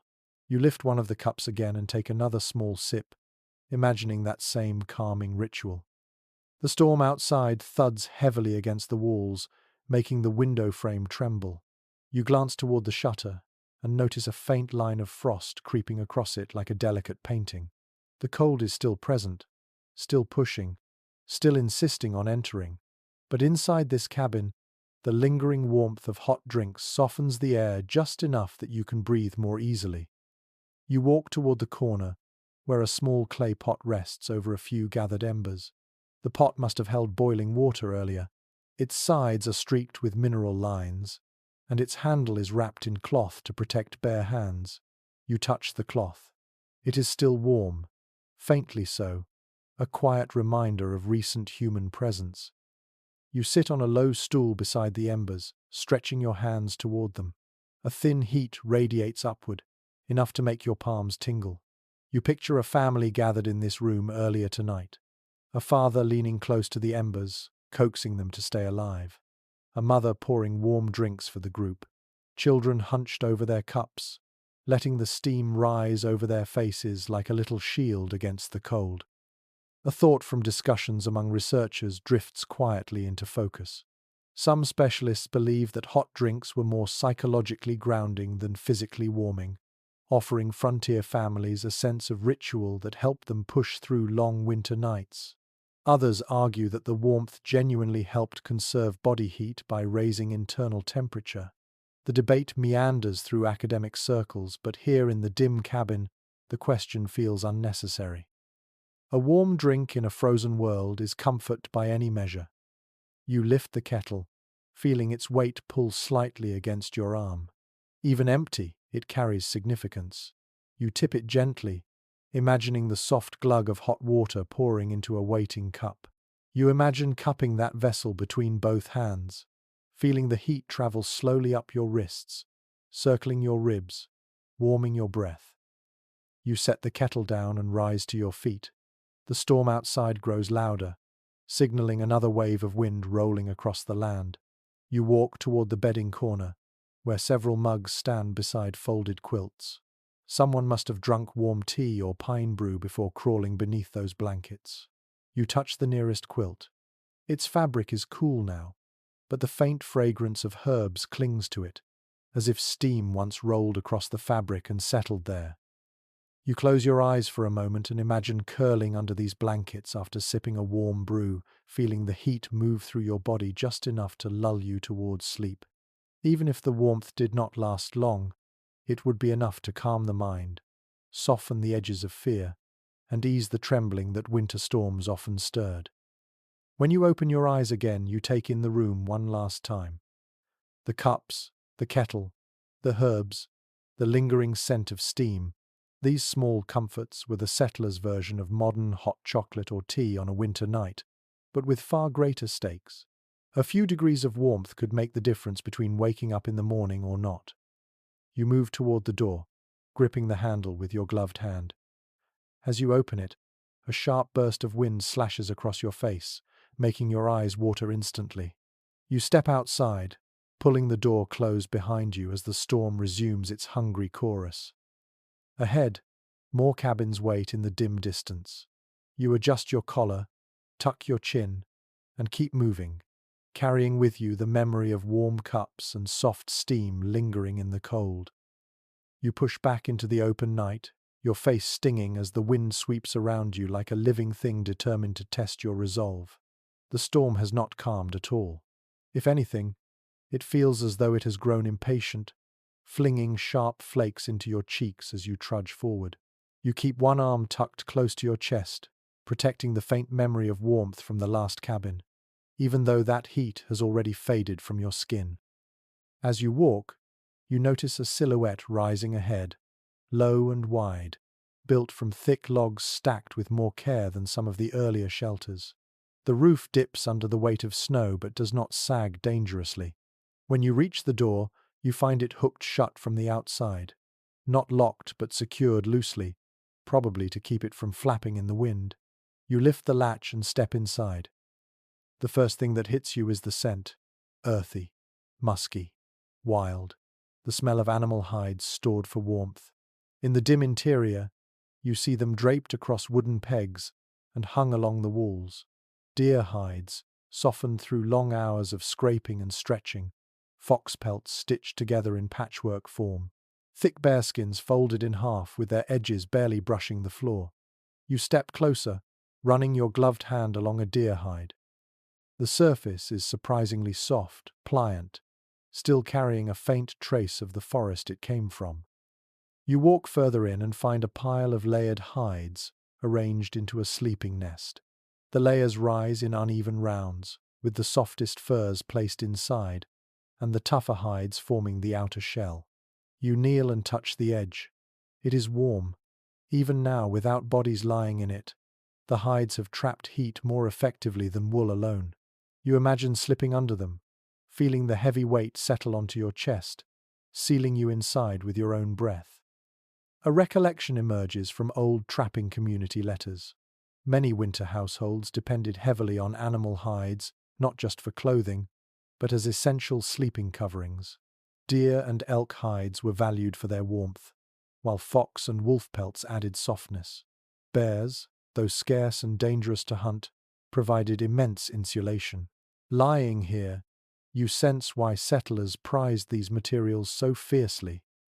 You pick up a fox pelt. Its fur is thick, glossy, and patterned with white at the tips, as if frosted permanently by winter. As you stroke it, a slightly odd historical note rises in your memory. Some families insisted that fox hides carried what they called night warmth, claiming the fur seemed to retain heat longer than other pelts. Was it true or simply superstition mixed with comfort? Hard to say. Still, the hide in your hands feels warm enough that you understand how such beliefs could form in frozen cabins. You drape the fox pelt around your shoulders for a moment and feel the warmth seep down your back. The weight is grounding. You imagine the settlers wearing layers of fur over their clothes before crawling into bed. The combined insulation must have felt like stepping into a warm cave carved from the heart of winter. You set the pelt aside and examine the bear hide lying near the wall. It is dark, thick, and so heavy that lifting it requires both hands. You haul part of it upward and feel the weight pull your arms downward. Sleeping under this must have felt like being pinned by warmth itself. The hide is wide enough that a whole family could share it, tucking its edges around their shoulders to seal out the drafts. As you gently lower the hide, a small memory from frontier children's anecdotes slips forward. Some kids claimed they could fall asleep faster when wrapped in pelts because the fur muffled sound, softening the crackling of the wind outside. It was like being nested in silence, cushioned from the storm's sharp voice. You sit on the floor and let your fingers trail across the overlapping hides. The textures vary wildly. Some feel velvety, some coarse, but all of them promise warmth that blankets alone could not offer. You can almost hear a parent telling a child to burrow beneath two deer hides before the storm grew worse. You can imagine a teenager reluctantly sharing a bearskin with a younger sibling, both of them trying to stretch their toes toward the warmest part. As you explore, your gaze travels to the drying line above. Several hide strips hang there, stiff in the cold. They might have been used to patch worn spots in older furs or to wrap around feet as makeshift socks. Frontier families had little room for waste. Every part of an animal that offered warmth became part of their winter armor. You examine a large elk hide draped over a beam. The underside is soft and suede-like. You press your palm flat and feel the faint warmth it still holds. A thought rises from studies on early subsistence living. Researchers have long discussed whether hide bedding was more widespread in northern settlements or evenly used throughout frontier regions. Some argue that families in forested areas relied on furs extensively. Others believe hide bedding was universal wherever winters pressed hard. You consider both views while touching the hides. In this cabin, it is obvious that furs were not just helpful but essential. You pick up a smaller pelt and pull it around your shoulders again. The smell is strong at first, earthy, and slightly smoky from the tanning process. But after a moment, the scent becomes comforting, like a quiet reminder that survival often comes from nature's gifts. You imagine lying here at night, wrapped in furs, listening to the soft swish of hides each time someone shifted. You lay the small pelt back and approach the sleeping nest made from layered hides. You ease into it slowly, letting the fur settle under your weight. The warmth is immediate. Even without anyone lying here now, the hides cradle your body gently, sealing in the heat from your breath. You tug a larger hide across your legs, feeling the softness brush against your skin through your clothing. It is easy to imagine drifting into sleep like this, layers of quiet warmth pressing down until the outside world feels far away. You take another slow breath, appreciating the silence inside the room. The storm outside continues, but the thick hides hanging on the walls absorb much of the sound. Their natural insulation creates a cocoon of calm. You close your eyes for a moment and let that calm sink deeper. When you sit up again, you smooth the hides back into place. You stand and walk toward the door. Before leaving, you look around the room one last time. Furs draped like protective spirits, thick layers piled high into nests of warmth, the scent of the forest lingering in every corner. You push the door open and step into the storm. The wind strikes instantly, but you feel steadier from the memory of the warmth behind you. The cold nips at your cheeks, and snow swirls around your boots. You tighten your coat and begin walking again. The next cabin waits farther ahead, a faint shape in the drifting haze, promising another glimpse into the way early settlers met the winter night. You walk back into the storm, letting the cold rush around your ears in a swirling chorus that rises and falls with the wind. Snowflakes whirl past you in frantic spirals, brushing your cheeks with needles of frost. Your boots crunch through a layer of freshly fallen snow, each step sinking deeper than you expect. Ahead, the next cabin stands half obscured, its logs darkened by moisture, its seams shining with thin ribbons of ice. You make your way toward it, leaning into the storm until your fingers finally grip the latch. When you step inside, the first thing you feel is the draft. It rushes across your feet like a stream of icy water, slipping through gaps in the walls and the spaces between floorboards. This cabin is colder than the others, colder even than the open air, because wind snakes straight through the structure as if claiming it for itself. You pull the door closed behind you and look around. The room is wide but unfinished. The logs used for the walls were stacked in haste, leaving uneven cracks between them. Some gaps are thin as a thread, others wide enough for you to slip a finger through. Through one of the larger spaces, you can see snowflakes drifting sideways. You shiver, imagining how settlers felt when they discovered their walls were not even close to airtight. You crouch near one of the cracks and place your hand beside it. The wind slips through with surprising force, chilling your knuckles instantly. You look along the wall and see small, dried clumps of something stuck between several logs. You scratch at one and realize it is mud mixed with bits of straw or grass. You stand and move toward a bucket by the corner, still holding a smear of dried clay inside. This was the settlers' attempt at windproofing. When storms rose without warning, families rushed to collect clay from riverbanks or frost-softened soil. They mixed it with chopped grass or dry moss and pressed the thick paste into every visible gap. It was called daubing, but in a winter crisis it was less a technique and more an act of desperation. You kneel beside the wall again and pick at one of the dried patches. It crumbles between your fingers. The settlers who lived here must have performed this job hundreds of times. Each winter storm would crack the dried mud, and each night they would scramble to repair it before sleeping. The process never ended. A practical detail from early building accounts floats into your thoughts.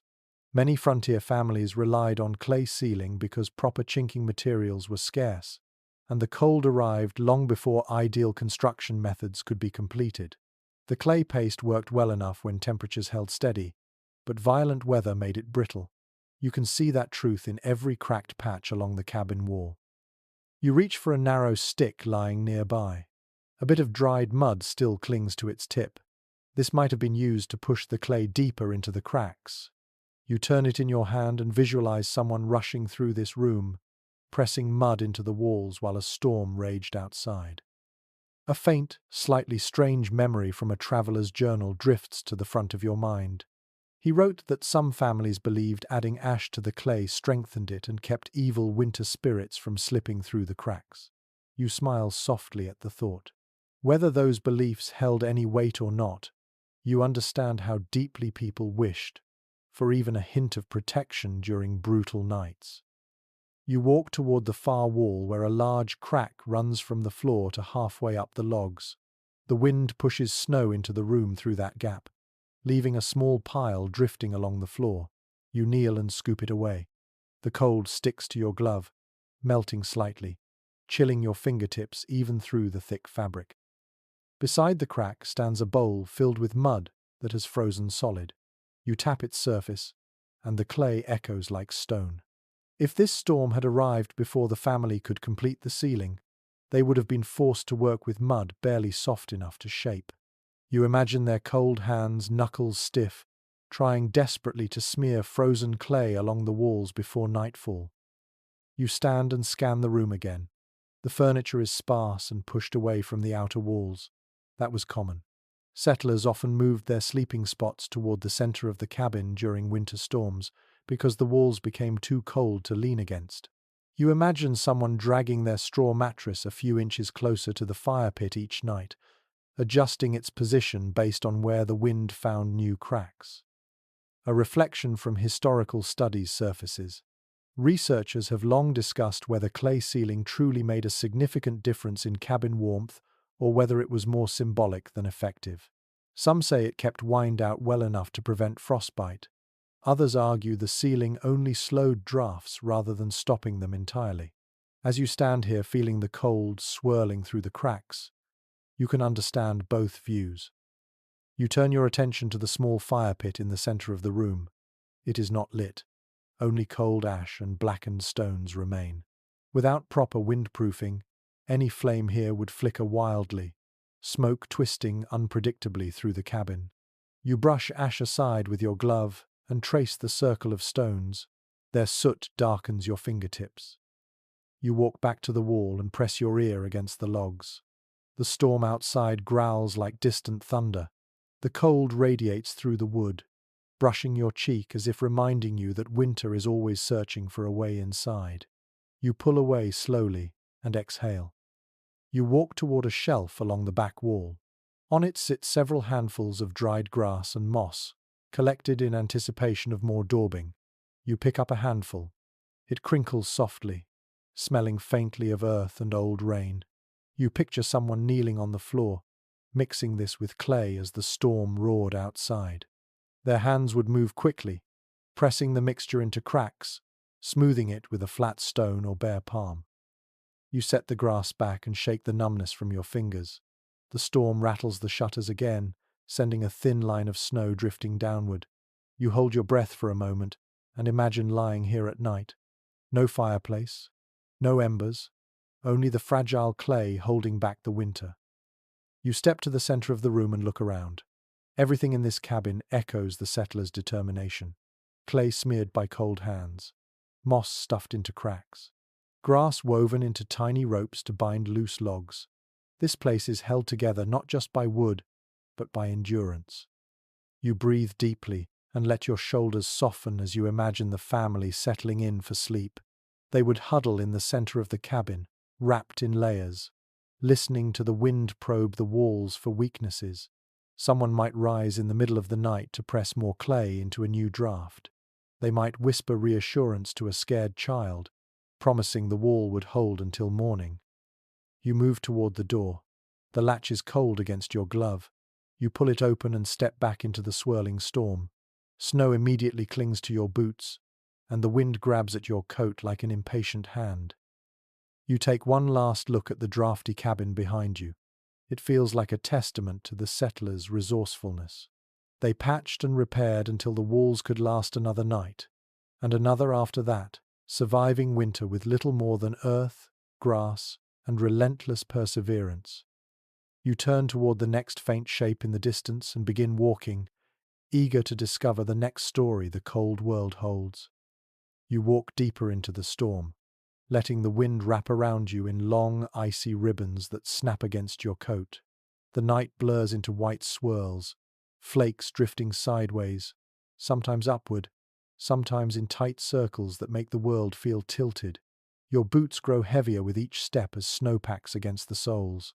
Then you notice something unusual in the distance. The next shelter sits low to the ground, almost sunken into the landscape, its roof barely visible beneath a thick blanket of snow. You move closer and realize this is not a typical cabin. The walls are curved inward, shaped more like a mound than a house. A small opening carved into the drift leads downward. You crouch, brush aside loose snow, and find a narrow tunnel reinforced with branches. You lower yourself inside, feeling the cold briefly sharpen against your back before the tunnel curves slightly and opens into a strange hollow. You step into the space and straighten your spine. The air inside this snow cave is still and surprisingly calm. It is cold, yes, but not the knife-edge cold of the storm above. This feels muted, softened.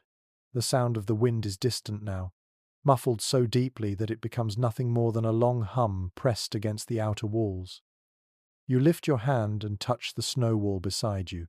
It is smooth, packed tightly, and cold enough to sting, yet the surface does not drip or crumble.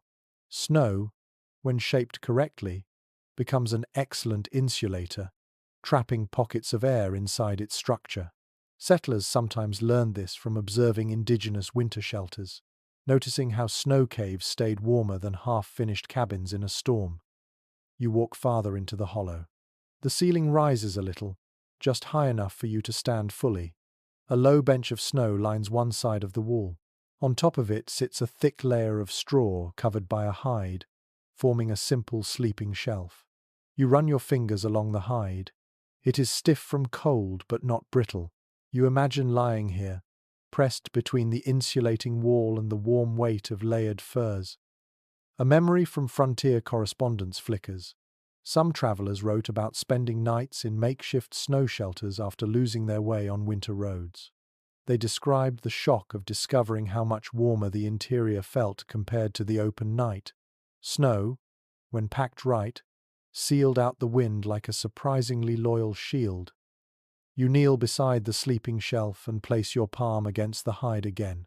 Beneath it, the packed snow bench feels firm and cold, but the hide softens the sting. Families who took refuge in snow caves likely spread blankets or extra clothing here, transforming a frozen ledge into something approaching comfort. You imagine a group of exhausted settlers crawling inside after losing daylight, desperate for any place that kept the wind at bay.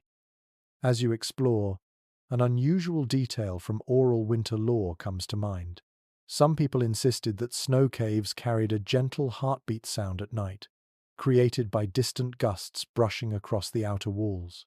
Children were told that if they listened closely, they could hear winter breathing. You rest your ear against the wall and, for a moment, you almost believe it. The wind outside presses against the cave in rhythmic pulses, turning the storm into something strangely calming. You step toward a small alcove carved into the far wall. Inside sits a lantern, its glass cracked and frosted. You lift it gently. The lantern is empty, but soot still coats its chimney. Someone used it recently, perhaps to create a soft glow that would reflect across the snow and brighten the hollow. You imagine the dim, amber light bouncing off the white walls, warming the eyes even if it did little for the body. A question lingering in historical discussions drifts through your thoughts. Some winter survival accounts claim snow caves were common emergency shelters, while others suggest settlers rarely used them unless absolutely forced. Evidence is scattered. Diaries describe both desperation and ingenuity. You consider this as you breathe the cool, steady air of the cave. It feels like a place shaped by necessity, not preference. You lower the lantern and step deeper into the hollow, noticing how your own breath floats upward in soft spirals before fading into the ceiling. The sound of your footsteps is muffled, giving each movement a floating quality. You sit on the snow shelf and let the silence surround you. It is peaceful in an eerie, suspended way. No creaking logs, no rattling shutters, no draft clawing at your ankles. Only the faint hum of distant wind and the soft crunch when you shift your weight. You pull your coat closer and imagine the settlers arranging their bedding here. Perhaps they laid two hides over the straw, then huddled close, their breaths warming the small cavity. Heat rises slowly in a space like this, trapped by the snow walls. Enough warmth might collect near the ceiling to form faint frost crystals that drip softly as they melt. You look up and see tiny specks glistening in the dim light, frozen droplets from earlier warmth. You pick up the hide and smell it. The scent of smoke lingers faintly, mixed with the musky forest smell of the animal it once belonged to. You imagine someone dragging this hide into the cave, brushing snow off it, and spreading it carefully. You imagine cold fingers stiffening as they worked quickly to prepare a sleeping place before darkness claimed the last bit of energy. A small recollection from a trapper's journal surfaces. He once wrote that sleeping in a snow cave felt like curling up inside a cloud, cold but quiet, soft around the edges. A place where storms could scream but not reach you. You rest your hand against the wall and understand the sentiment. The outside world feels far away here, almost unreal.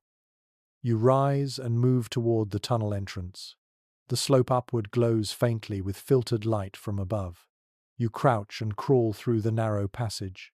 Cold air rushes in as you near the exit. When you emerge, the wind grips you instantly, reminding you that the cave's peace was temporary. You stand, brushing snow from your coat, feeling the storm wrap around you with renewed force. Behind you, the cave sits quietly beneath its snowdrift, hidden, protective, waiting for the next weary traveler. You take a breath that cuts sharply at your lungs and begin walking toward the next faint shape ahead, ready to learn another way the settlers slept through the unforgiving winter. You pull yourself out of the snow cave and back into the swirling world of white, letting the cold tighten around your shoulders like a thick rope. The wind pushes at you from the side now, guiding your steps in uneven tilts. You lean forward and continue walking, breath rising in slow, foggy wisps.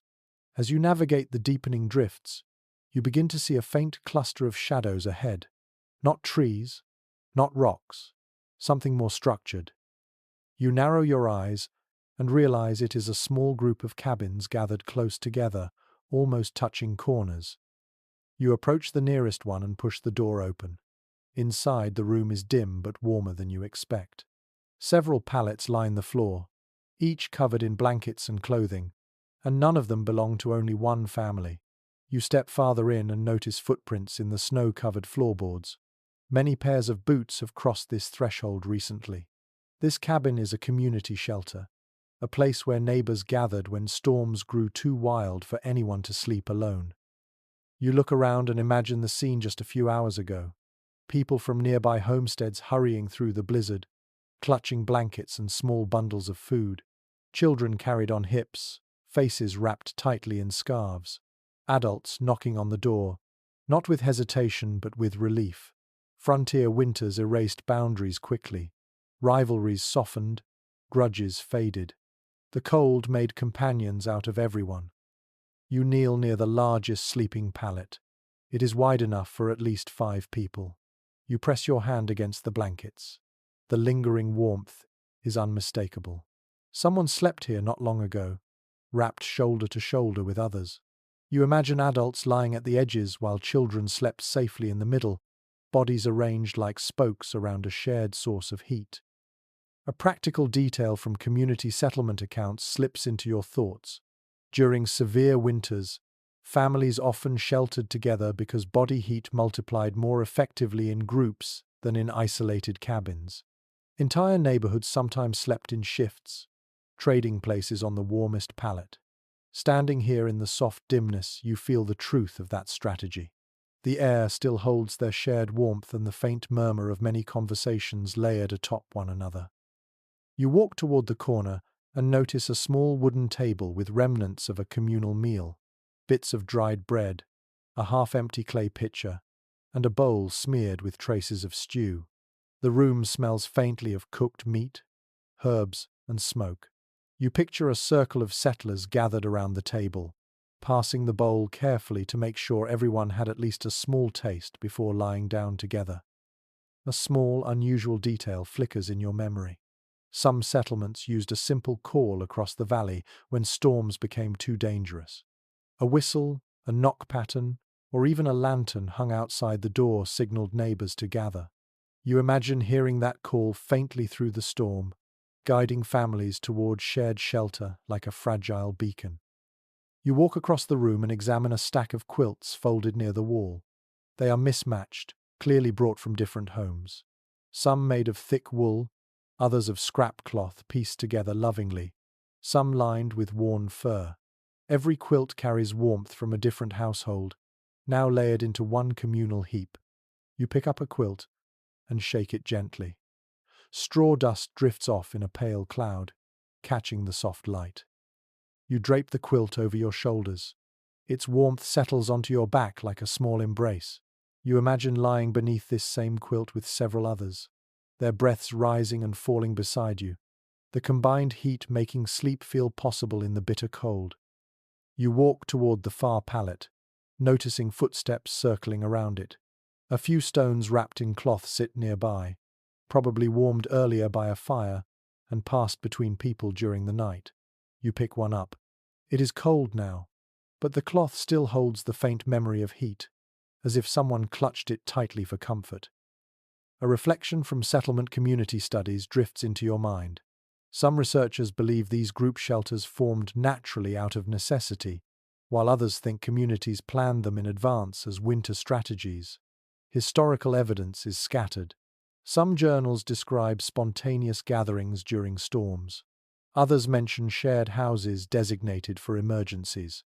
Here, in the dim light of the cabin, you sense the truth lies somewhere in between. Winter demanded cooperation, and people answered. You step toward the window.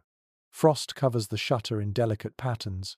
You trace one with a gloved finger, imagining children doing the same while adults whispered in low voices nearby. Perhaps someone told a story to calm the room. Perhaps someone hummed a lullaby that carried softly across the sleeping forms. You walk back toward the center of the cabin and lower yourself onto a wide pallet. The blankets whisper under your weight.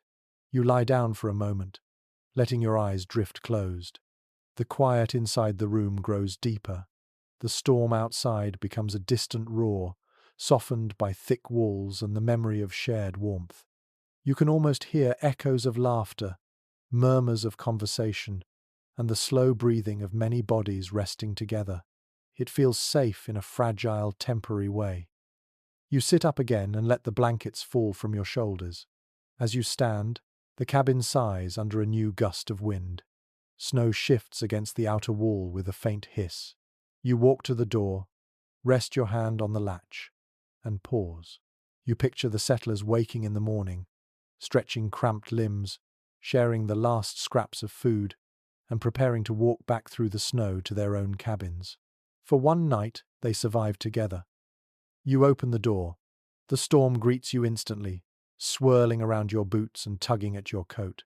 You glance back once more at the cozy, crowded room. Then you step into the icy world again and walk toward the next shadowed shape in the distance, ready to witness another fragment of winter survival. You step out of the community shelter and back into the storm, letting the cold sweep across your cheeks as if reclaiming any warmth you gathered inside. Snow pushes against your boots with renewed force, making each step feel like wading through thick, icy water. You take a steady breath and press onward. The next cabin stands smaller than the rest, with a crooked roof and a thin chimney that looks more decorative than functional. When you reach the door, it hangs slightly ajar. You slip inside and let the wind hush behind you. Immediately you notice the atmosphere here feels different. The room is scattered with small piles of fabric scraps, bits of straw, and half-finished knots. Several shapes line the floor, odd little nests crafted from whatever the settlers could find.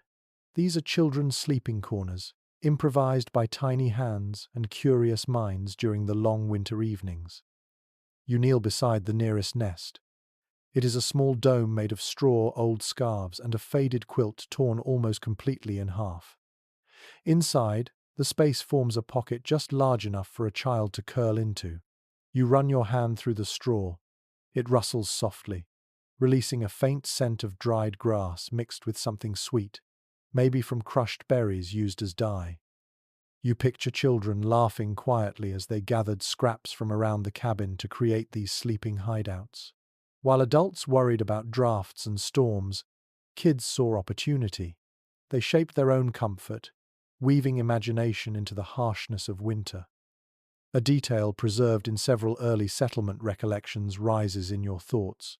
Many children invented small winter nests or dens inside the cabin, believing it helped them stay warmer at night. Some families encouraged it. Others considered it play that doubled as practical insulation. You trace the edges of the little nest and imagine a child burrowing into it, drawing blankets tight, pretending to be a fox in a winter burrow. You shift to another nest near the wall. This one is built from a line of wooden crates tipped on their sides, creating a tunnel-like shape. A layer of straw lines the bottom, topped with bits of old clothing stitched together haphazardly. You crawl halfway inside, your shoulders brushing the sides. It feels warmer here, not because the temperature changes, but because the closeness traps air around your body. You can imagine why children gravitated to these hidden spaces. They gave a sense of protection that wide-open bedding could not. As you sit in the nest, a faintly odd memory from frontier anecdotes surfaces.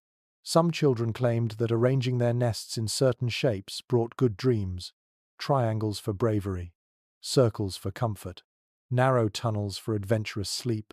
Folklore blended with play, turning the cabin into a landscape of tiny shelters shaped by small hands.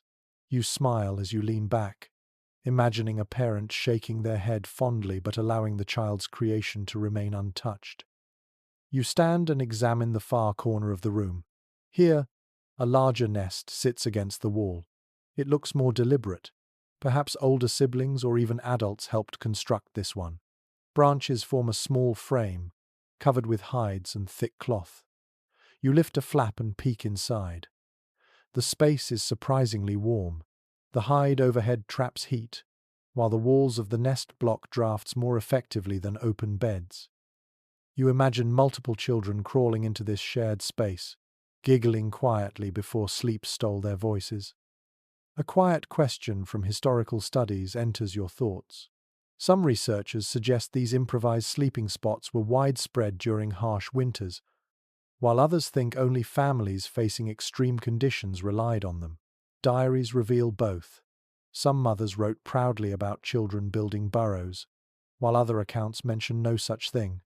You look around the room and understand why opinions differ.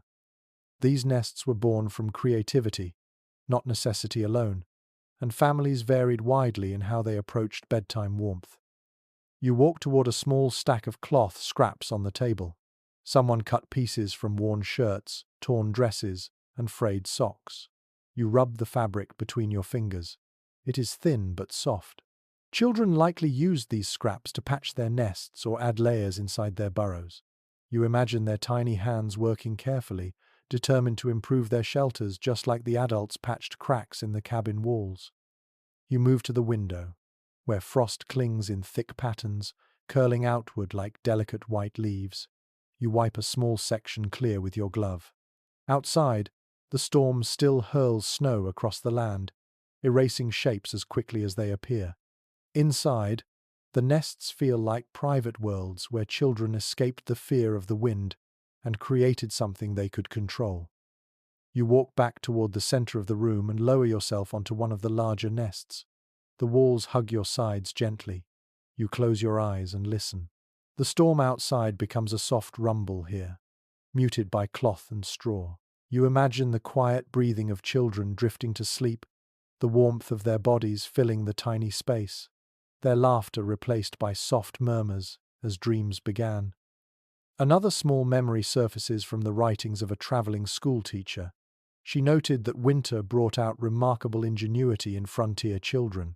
With few toys and long nights, they turned survival tasks into games, building nests, arranging blankets into caves, and using warm stones as pretend lanterns helped them feel brave. You rest your hand on the hide above you and picture those little rituals filling the room with comfort. You sit up and take a final look around. The cabin feels scattered but alive. Scraps of cloth, straw trails on the floor, tiny structures that tell stories of warmth shaped by imagination.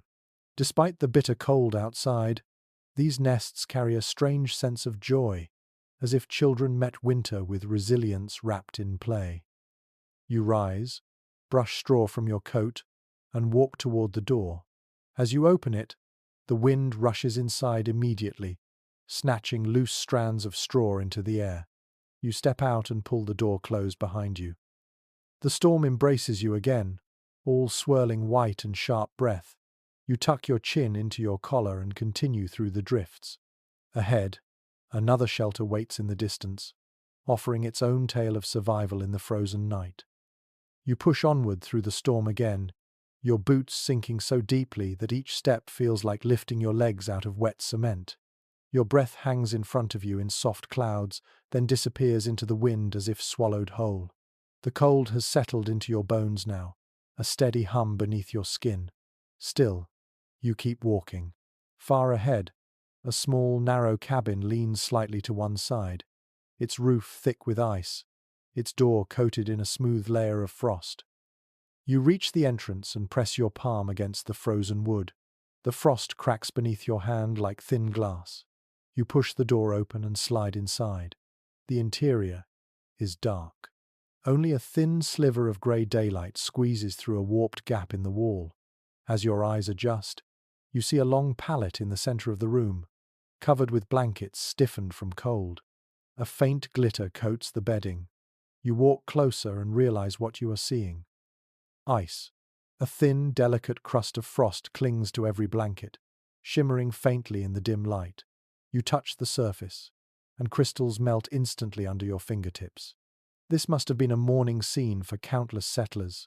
They woke not just under blankets, but under a layer of frozen breath. Their exhalations turned into glittering frost over the course of the night. You sit on the edge of the pallet, feeling the cold crawl up through the straw beneath you. A recollection from family letters written during harsh winters rises in your thoughts. People often described waking with ice on their eyelashes, blankets frozen stiff, and hair crusted with frost. Some joked that they felt like they slept inside an icebox. Others wrote quietly about the fear of not waking up at all if temperatures dipped just a little lower. Here, in this silent room, that fear feels strikingly real. You lift one of the blankets and shake it gently. Frost flakes fall off in tiny spirals, drifting to the floor like pale confetti. The blanket beneath is stiff at the edges, the fibers frozen together. You imagine someone pulling this over themselves at night, tightening it around their shoulders, hoping their breath would warm it. Instead, the cold held its ground, freezing moisture before it could become comfort. You run your hand along the straw under the blanket. It feels cold and slightly damp. Straw, while insulating, also absorbs moisture from the cabin air. During freezing nights, that moisture turns to frost. You imagine waking with the sensation of cold seeping upward like a slow tide, chilling your spine before you even open your eyes. A soft, peculiar memory from an old settler's diary drifts into your mind.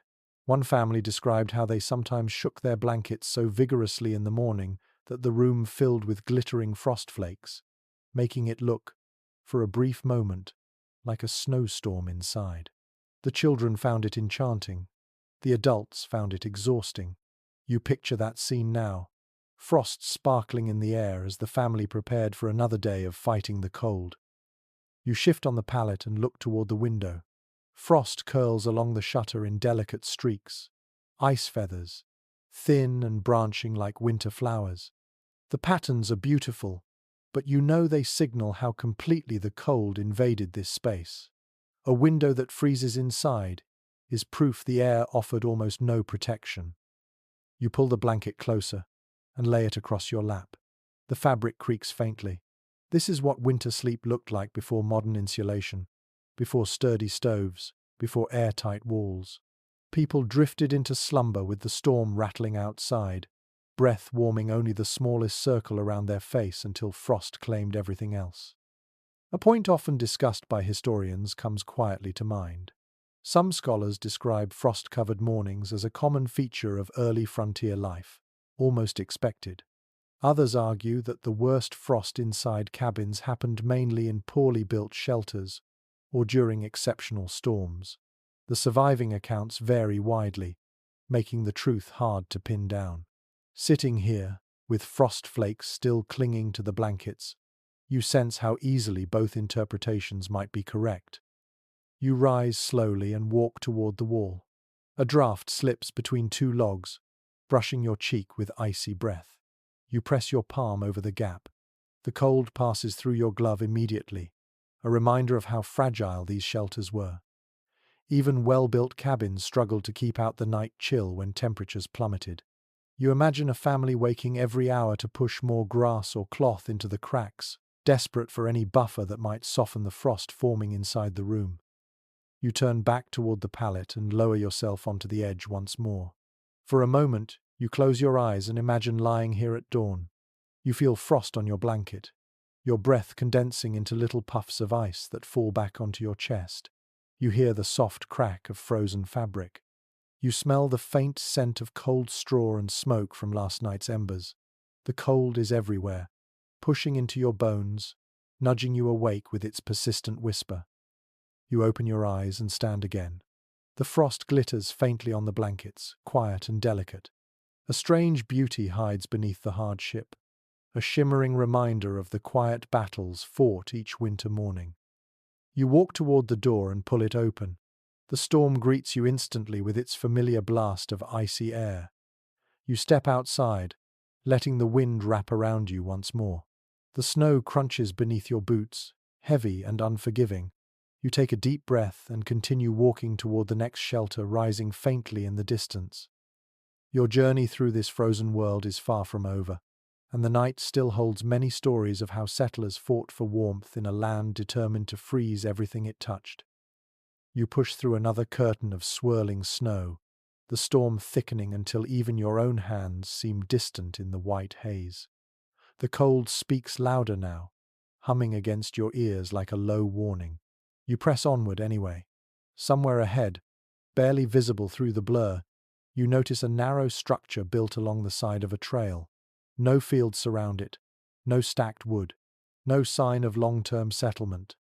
This is the shelter of travelers, wanderers, people caught between destinations when winter rose too quickly. You step closer and brush snow from the doorway. The cabin is small enough that you can touch opposite walls without stretching your arms fully. The roof dips sharply, built to shed snow quickly rather than offer comfort. You step inside and shut the door behind you. The wind quiets into a distant murmur. You look around. The room is sparse. No bed frame, no crates. Just a few scattered tools, a rolled bundle of cloth, and a hollow log placed near the back like a forgotten relic. You kneel beside the log. Its center has been carved out intentionally, leaving a smooth tunnel through its length. You run your fingers along the inside. It is polished, darkened by use, and faintly warm to the touch despite the cold air. River travelers and traders often slept in hollow logs during winter journeys, using them as makeshift shelters when storms overtook the road. Inside, body heat collected quickly, turning the cramped space into a surprisingly effective cocoon. You ease yourself down and slide your hand further inside the hollow. The wood feels thick, insulating. You imagine lying within it during a storm, knees pulled tightly to your chest, blankets wrapped around your shoulders, the log shielding you from the relentless wind. The tightness would be uncomfortable at first, but after hours in the cold, the sense of enclosure could feel like a blessing. A detail from early frontier travel guides emerges in your thoughts. Traders often spoke of hollow logs as valuable winter shelters, especially when caught far from settlements. They chose logs large enough to squeeze into, then sealed the ends with branches or hides to trap warmth. Some logs even developed a faint, smoky scent from campfires lit nearby to warm the wood. You lean closer and detect that faint aroma now. You rise and turn toward another object resting near the far wall. A sled lies overturned, its runners chipped but sturdy. You crouch and lift the edge. Beneath it, a shallow space has been packed with straw and lined with cloth scraps. Travelers often slept beneath overturned sleds, using them as portable roofs during harsh winter nights. You brush your glove across the straw and imagine tucking yourself into that narrow chamber, sealing the open edges with snow to block the wind. The idea feels both desperate and ingenious. You picture a traveler crawling beneath the sled while the storm roared overhead, snow drifting slowly over the edges until the space beneath became a quiet bubble, warmed by breath and body heat. It was not comfort, it was survival. As you walk farther into the cabin, you spot a simple wooden pole propped against the wall. Tied around its end is a thick bundle of cloth. You lift it gently. It is a traveling bedroll, meant not just to carry warmth but to become warmth. Rolled inside are furs, spare clothing, and a thin quilt, all wrapped tightly together. You unroll it halfway. The layers cascade outward, forming a small nest on the floor. You push your hand into its center. The fabric still carries pockets of insulation. A memory from a wandering trapper's storytelling letters comes to mind. He described nights spent inside bedrolls so tightly wrapped that he felt like a wrapped parcel, unable to move yet protected from the cold. He wrote that the world outside melted away until only breath, heartbeat, and the muffled sound of snow falling remained. You feel that truth as you press your palm deeper into the layered fabrics. You move toward the hearth at the far wall. It is not a true fireplace, just a shallow pit lined with stones. No fire is lit now, but faint char marks ring the edges. Travelers often kept fires small to conserve fuel. Some seasons brought storms so fierce that even small flames became dangerous as smoke backed into the cabin. You touch one of the stones. It is cold, yet smooth from years of handling. At your feet rests a small iron pot. You pick it up. The bottom is blackened, but inside are remnants of something once warm. Perhaps broth, perhaps melted snow for drinking. Travelers melted snow constantly during winter journeys, using warm liquid to stave off the cold from the inside out. You shake the pot gently. A thin layer of ice clings to the bottom, glittering in the dim light. A faint, unusual detail flickers in your mind. Some solitary travelers claimed that sleeping beside half-burned coals inside a pot kept the air near their face slightly warmer, enough to sleep without shivering. You kneel beside the pit and imagine placing the pot close, letting its tiny warmth seep upward through the night. It is a small trick, but when temperatures plunged too low, small tricks mattered greatly. You stand and turn toward the wall where several branches lean upright. These are windbreak pieces, meant to be arranged into a temporary shelter when resting outdoors. You lift one and feel its lightness. Travelers carved branches into long ribs, then used hides or blankets to stretch across them, creating a small tent-like shape. When snow fell thickly over the top, the weight insulated the interior even more. You picture yourself lying inside such a structure, hearing snow settle above in soft waves. In the silence of winter nights, the sound could feel almost comforting, as if the world were tucking you in gently while the storm swept past. A quieter reflection from frontier research drifts through your thoughts. Scholars continue to discuss how often traders, scouts, and isolated settlers relied on these improvised winter shelters. Some say they were rare stopgaps. Others argue they were essential tools of seasonal travel. Accounts vary by region and by the storyteller's memory. Here, in this small cabin filled with scattered tools, you sense the practicality behind every object. These were not luxuries, they were lifelines. You walk back to the hollow log and sit beside it. Snow taps faintly against the roof, softened by layers of ice. You close your eyes for a moment and imagine a traveler arriving here at dusk, exhausted from the road. They would brush snow from their coat, unpack their bedroll, slide into the hollow log or under the sled, and let the silence settle over them. Their breath would warm the small space until the air grew still, and sleep would come like a slow, heavy tide. You open your eyes and stand. The cold creeps back into your fingers, reminding you that you cannot linger too long. You roll the bedroll carefully and return it to its place. You touch the sled one last time, feel the smoothness of its runners, then lift the latch on the door. The storm surges in immediately, brushing snow across your boots and swirling around your shoulders. You pull the door shut behind you and step into the wind. The world is white again, endless and shifting. But you continue moving, guided by the faint shape of the next cabin waiting in the distance, carrying the traveler's quiet resilience with you as you walk through the frozen night. You lean into the wind again, snow swirling around your legs in restless spirals that tug at your balance. The storm feels heavier now, louder, as if each flake carries its own tiny weight. You breathe slowly and continue forward. The night stretches endlessly, the sky and ground blending into a single shifting blur. Then, through the thick curtain of white, a low cabin emerges, hunched beneath the storm like an exhausted traveler. You push open the door and step inside. Immediately the stillness hits you. The air is cold, but the quiet inside this shelter feels different, heavier. You walk farther into the room and notice a single sleeping platform in the center. The straw is flattened, the blankets are crumpled. The impression of a body remains faintly visible. This is a place where exhaustion ruled the night. You step closer and feel it pressing all around you. The first thing you sense is how heavy the air feels. Exhaustion leaves a kind of imprint, a silence deeper than rest. You kneel near the bedding and touch the blankets.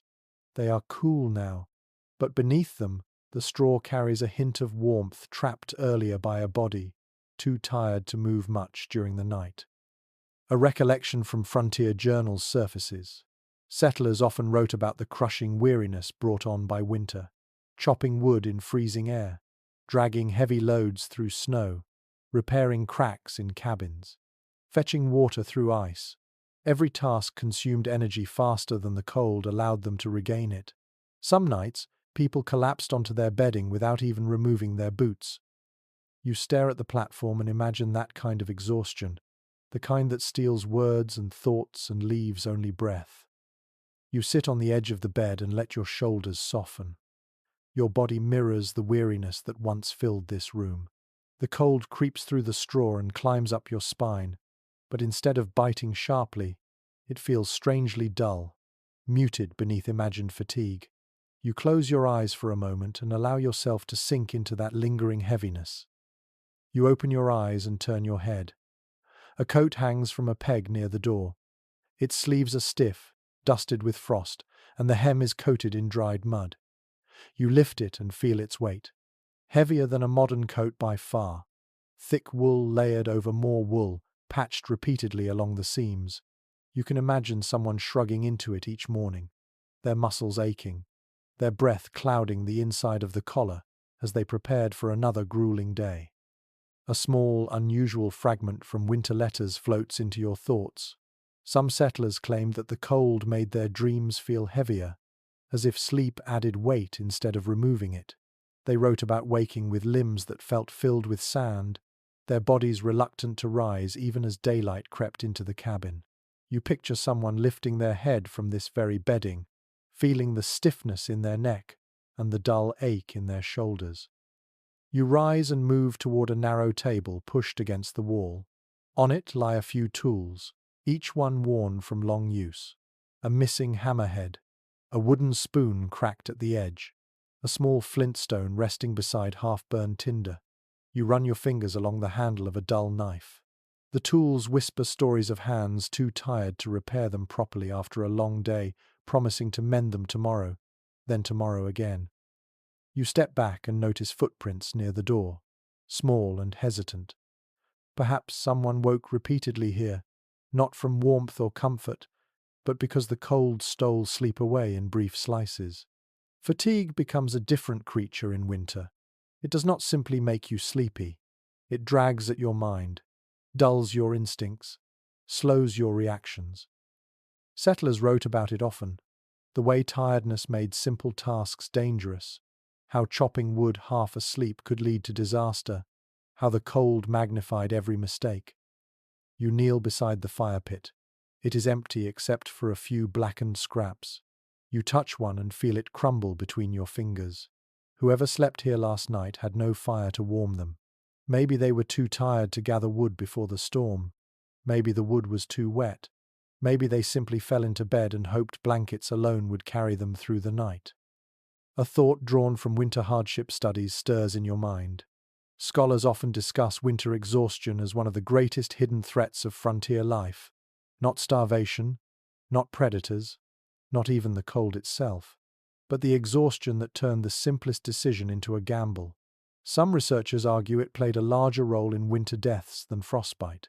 Others believe it merely magnified existing dangers. The truth likely lives somewhere between those views. You sit on the straw once more and let your fingers sift through it.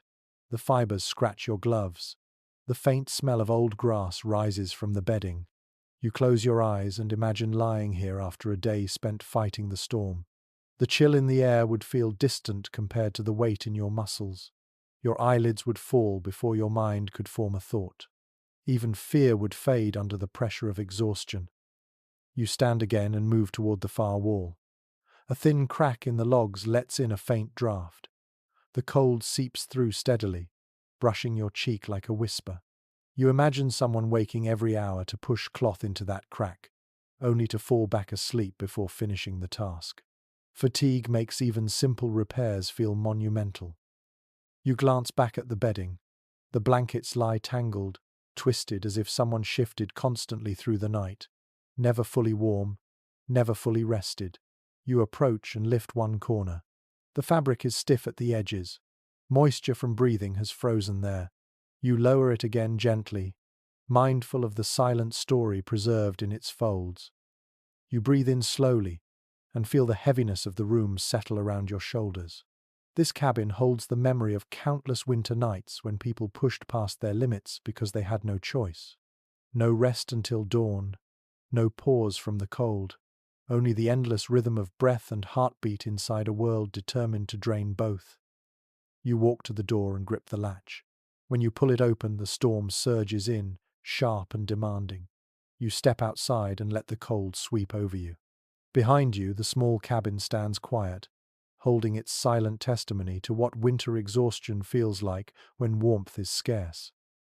You take another breath, steady yourself, and move toward the next shelter rising faintly through the dense white. The storm still has more stories to share. You step back into the storm, letting the wind circle you in restless spirals that tug at your coat and push snow into the folds of your sleeves. The night feels louder now, filled with small crackles and distant roars as the wind sweeps through the trees. You pause for a moment and listen. Beneath the storm's constant howl, you can hear faint noises carried across the frozen world. Pops, whispers, a low, dragging groan. Each sound demands your attention. You walk toward the next cabin, guided more by instinct than sight. The structure appears slowly through the swirling white, its silhouette trembling under the force of the wind. When you reach the door, you push it open and slip inside. The room is dim, but your ears adjust more quickly than your eyes. The storm becomes a dull hum. The interior becomes a chamber of softer, subtler sounds. You stand still and listen. A quiet settling of wood, a soft creak from the rafters, the faint rustle of blankets stirred by drafts. These are not frightening sounds, just the natural voice of a shelter trying its best to hold itself together. Then you hear another layer of sound woven into the quiet fabric of the room. Sleeping noises. Breathing. Soft, slow, unsteady. You move closer to the bed and sit at its edge. The air here carries the scent of wool, cold straw, and human presence. You let your ears adjust to the delicate rhythm of breath. Long inhale, slow exhale, a restless shift. In the frozen world of pioneer winters, listening for these sounds would have been a nightly ritual, especially during the worst storms. It was not merely curiosity, but survival. Breathing meant warmth remained. Breathing meant no one had slipped into dangerous cold. A memory from old winter journals drifts quietly into your mind. Families often described how they listened for each other at night, especially for children or elders. The room might be pitch black, but the faint rise and fall of breath served as reassurance in the long, cold hours. Without it, someone might wake in panic, fumbling through the dark to shake a loved one gently back to awareness.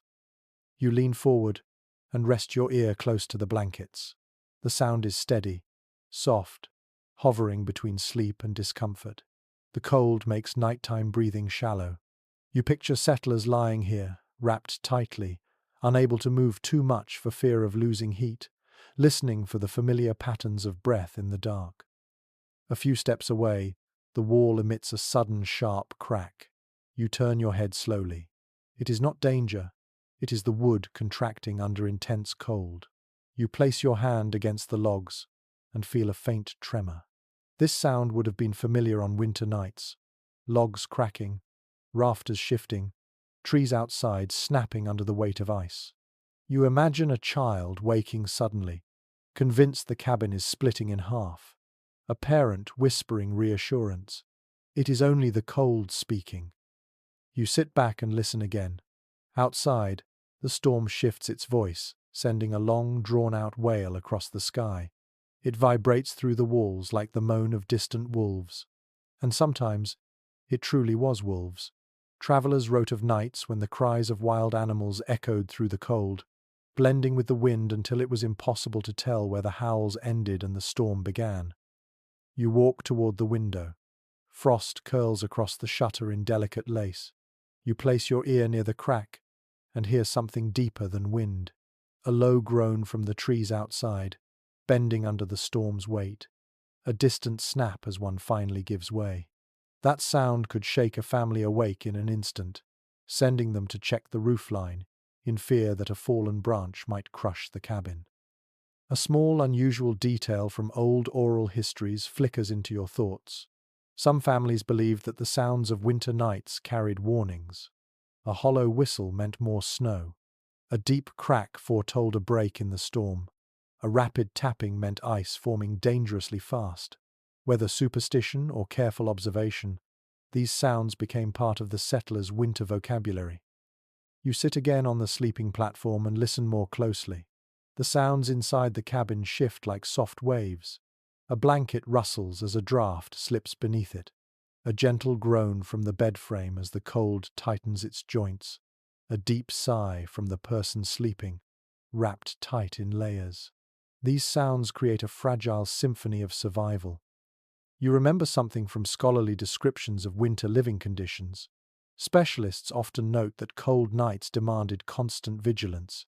Even in sleep, families remained half aware of their surroundings.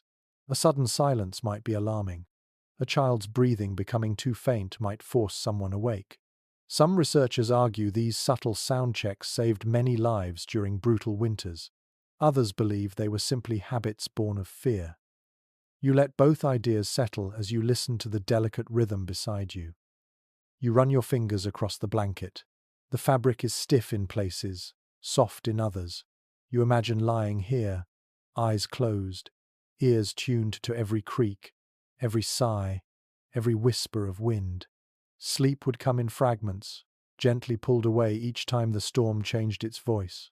Nights like this demanded not just warmth, but awareness. You rise and walk toward the far corner. A lantern rests on a crate, unlit, but its metal surface clicks faintly as the cold contracts it. Even simple objects speak at night. You tap the lantern gently. The sound echoes softly, then fades. You imagine families using that tiny click to reassure themselves that objects in the room remained where they should be, unchanged by the storm's shifting pressure. You turn back toward the sleeping pallet one last time. The breathing is steady, rising and falling like a fragile metronome. You listen until the rhythm settles into your own breath. Then you stand quietly, careful not to disturb the peace. You open the door. The storm surges in, filling your ears instantly with loud, chaotic noise. After the quiet cabin, the contrast makes your heart stutter.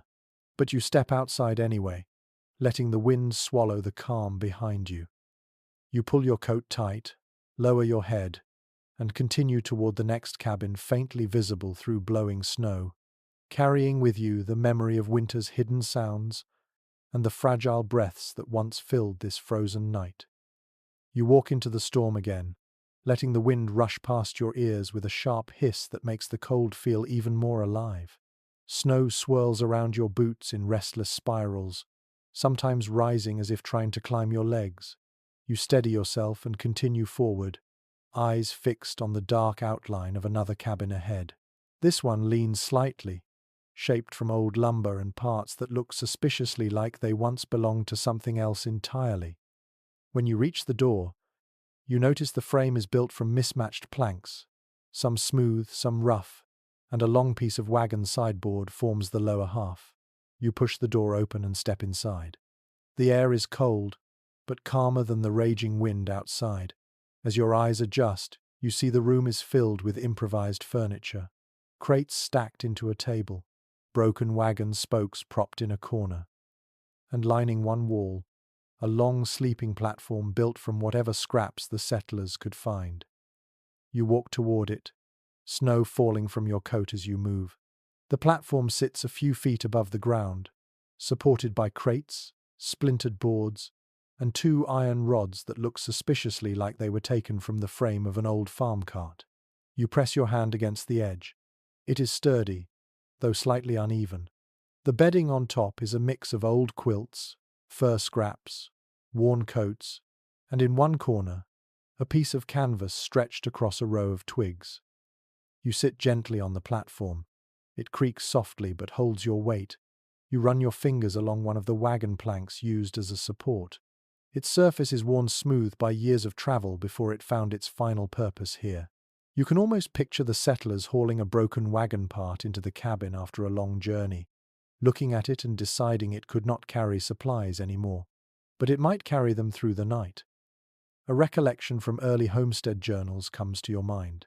Many settlers built sleeping platforms from anything at hand. Crates, barn doors, broken barrels, and even pieces of dismantled wagons became bed frames during harsh winters. The ground was too cold for direct sleeping during storms, so lifting the bedding even a few inches helped keep the cold from crawling into the spine. You press your palm against the platform and acknowledge the simple genius of raising sleep above the frozen floor. You lie back slightly, feeling the unevenness beneath your coat. The platform shifts under you with a soft groan. Settlers likely slept shoulder to shoulder here, adjusting themselves to avoid the sharp corners of the crates or the splintered edges of old boards.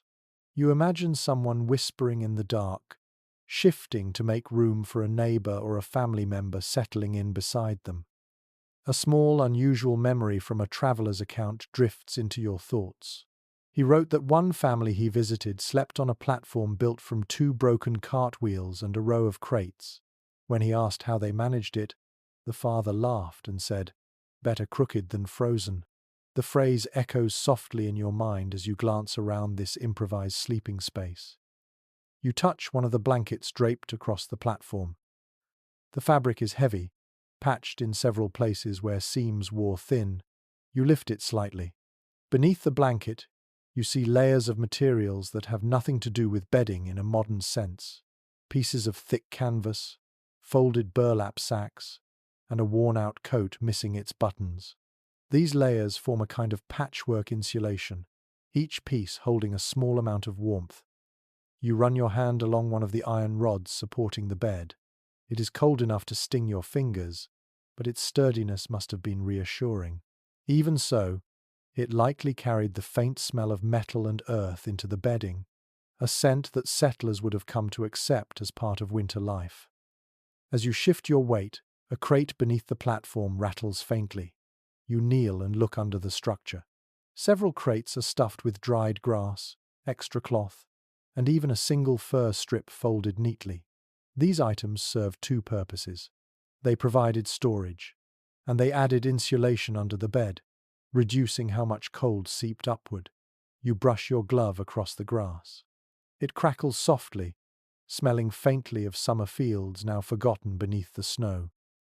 A quiet reflection from frontier studies rises in your thoughts. Researchers often note that improvised sleeping furniture reveals the ingenuity of settlers facing long winters. Some believe these platforms were common in regions with severe storms. Others argue that only families with broken wagons or scarce materials resorted to building beds from scraps. Both ideas make sense as you sit here, listening to the cabin breathe around you. You shift and let your back rest against the wall. The wood is cold, but blocked slightly by the fur draped across it. You imagine lying here with two or three others, all wrapped tightly in layers, their bodies adding warmth to the small enclosure. You hear the storm pressing against the outer logs, making the walls tremble gently. This platform, made of discarded things, feels like a quiet declaration that settlers refused to surrender to the cold. You glance toward the corner where a half-finished bed frame leans. It is built from wagon ribs and axe handles tied together with strips of hide. Someone must have tried to construct a more sophisticated bed but ran out of material or time before the storm arrived. You walk over and touch the wood. The surfaces are uneven, but the shape is recognizable. A stubborn attempt to create comfort out of whatever winter had not yet claimed. You sit again on the main platform and listen to the soft shifting of materials beneath you. The sounds feel almost alive, crates knocking together gently, straw rustling under cloth, the faint echo of wind seeping through the cracks. You imagine a family settling in here at night, their voices low, their movements slow, conserving heat. Then a memory from an old journal surfaces. A woman described how she built a bed using her husband's broken toolbox and a door torn from their wagon. She wrote, "It wobbled, but it held us through the coldest night, and that was all it needed to do." You run your hand across the crate surface next to you, understanding that practicality often outweighed comfort. You stand and take one last look at the sleeping platform built from scraps. It is uneven, mismatched, a patchwork of desperate creativity, and yet somehow it looks sturdy enough to trust. You picture settlers climbing onto it after long days, grateful for anything that lifted them off the ice-cold floor. You walk toward the door and pull it open. The wind pushes in immediately, swirling snow across the room. You step outside and shut the door behind you, feeling the storm wrap around you like a restless cloak. Another shadowed shape waits ahead, faint through the swirling white. You tuck your chin into your coat, draw a deep breath, and continue toward the next shelter and the next story the winter night has yet to reveal. You turn your back to the improvised platform and push once more into the storm, the wind rushing up your sleeves and brushing icy fingers along your neck. The night feels endless, the horizon lost in a trembling curtain of white. Your legs ache with each step, but you follow the faint outline ahead. Another cabin slowly emerges, smaller than the rest, leaning as if the winter has been leaning back against it all season. When you reach the door, you push it open and slip inside. A wave of cold greets you, but the air carries something else too. A scent, rich, heavy, familiar, the aroma of food, not fresh food, not a feast, but the lingering warmth of stew, broth, or animal fat simmered earlier in the day. The air still holds its echo. You close the door and let your eyes adjust. A small pot sits near the center of the room, balanced on a few stones. The fire beneath it is gone, but the pot's bottom still radiates the faintest warmth. You kneel beside it and place your hand above the lid. A soft cloud of fragrance rises. Meat, roots, maybe a hint of herbs gathered before winter tightened its grip. You inhale slowly, feeling heat bloom gently in your chest. A recollection from frontier household diaries surfaces. Families often relied on heavy stews filled with fat and marrow during deep winter nights, not simply for flavor but because such food sustained warmth from the inside. The human body burned these ingredients slowly, releasing heat long after the meal ended. Settlers sometimes said a good stew warmed the ribs better than a failing fire ever could. You lift the pot slightly. Even empty, it holds warmth near the metal. Maybe only minutes ago, someone scraped out the last spoonful and licked it from their bowl before curling beneath blankets. You imagine the soft clatter of wooden spoons against the pot, the steam rising in thin spirals, children warming their hands over it before passing their bowls to the next person.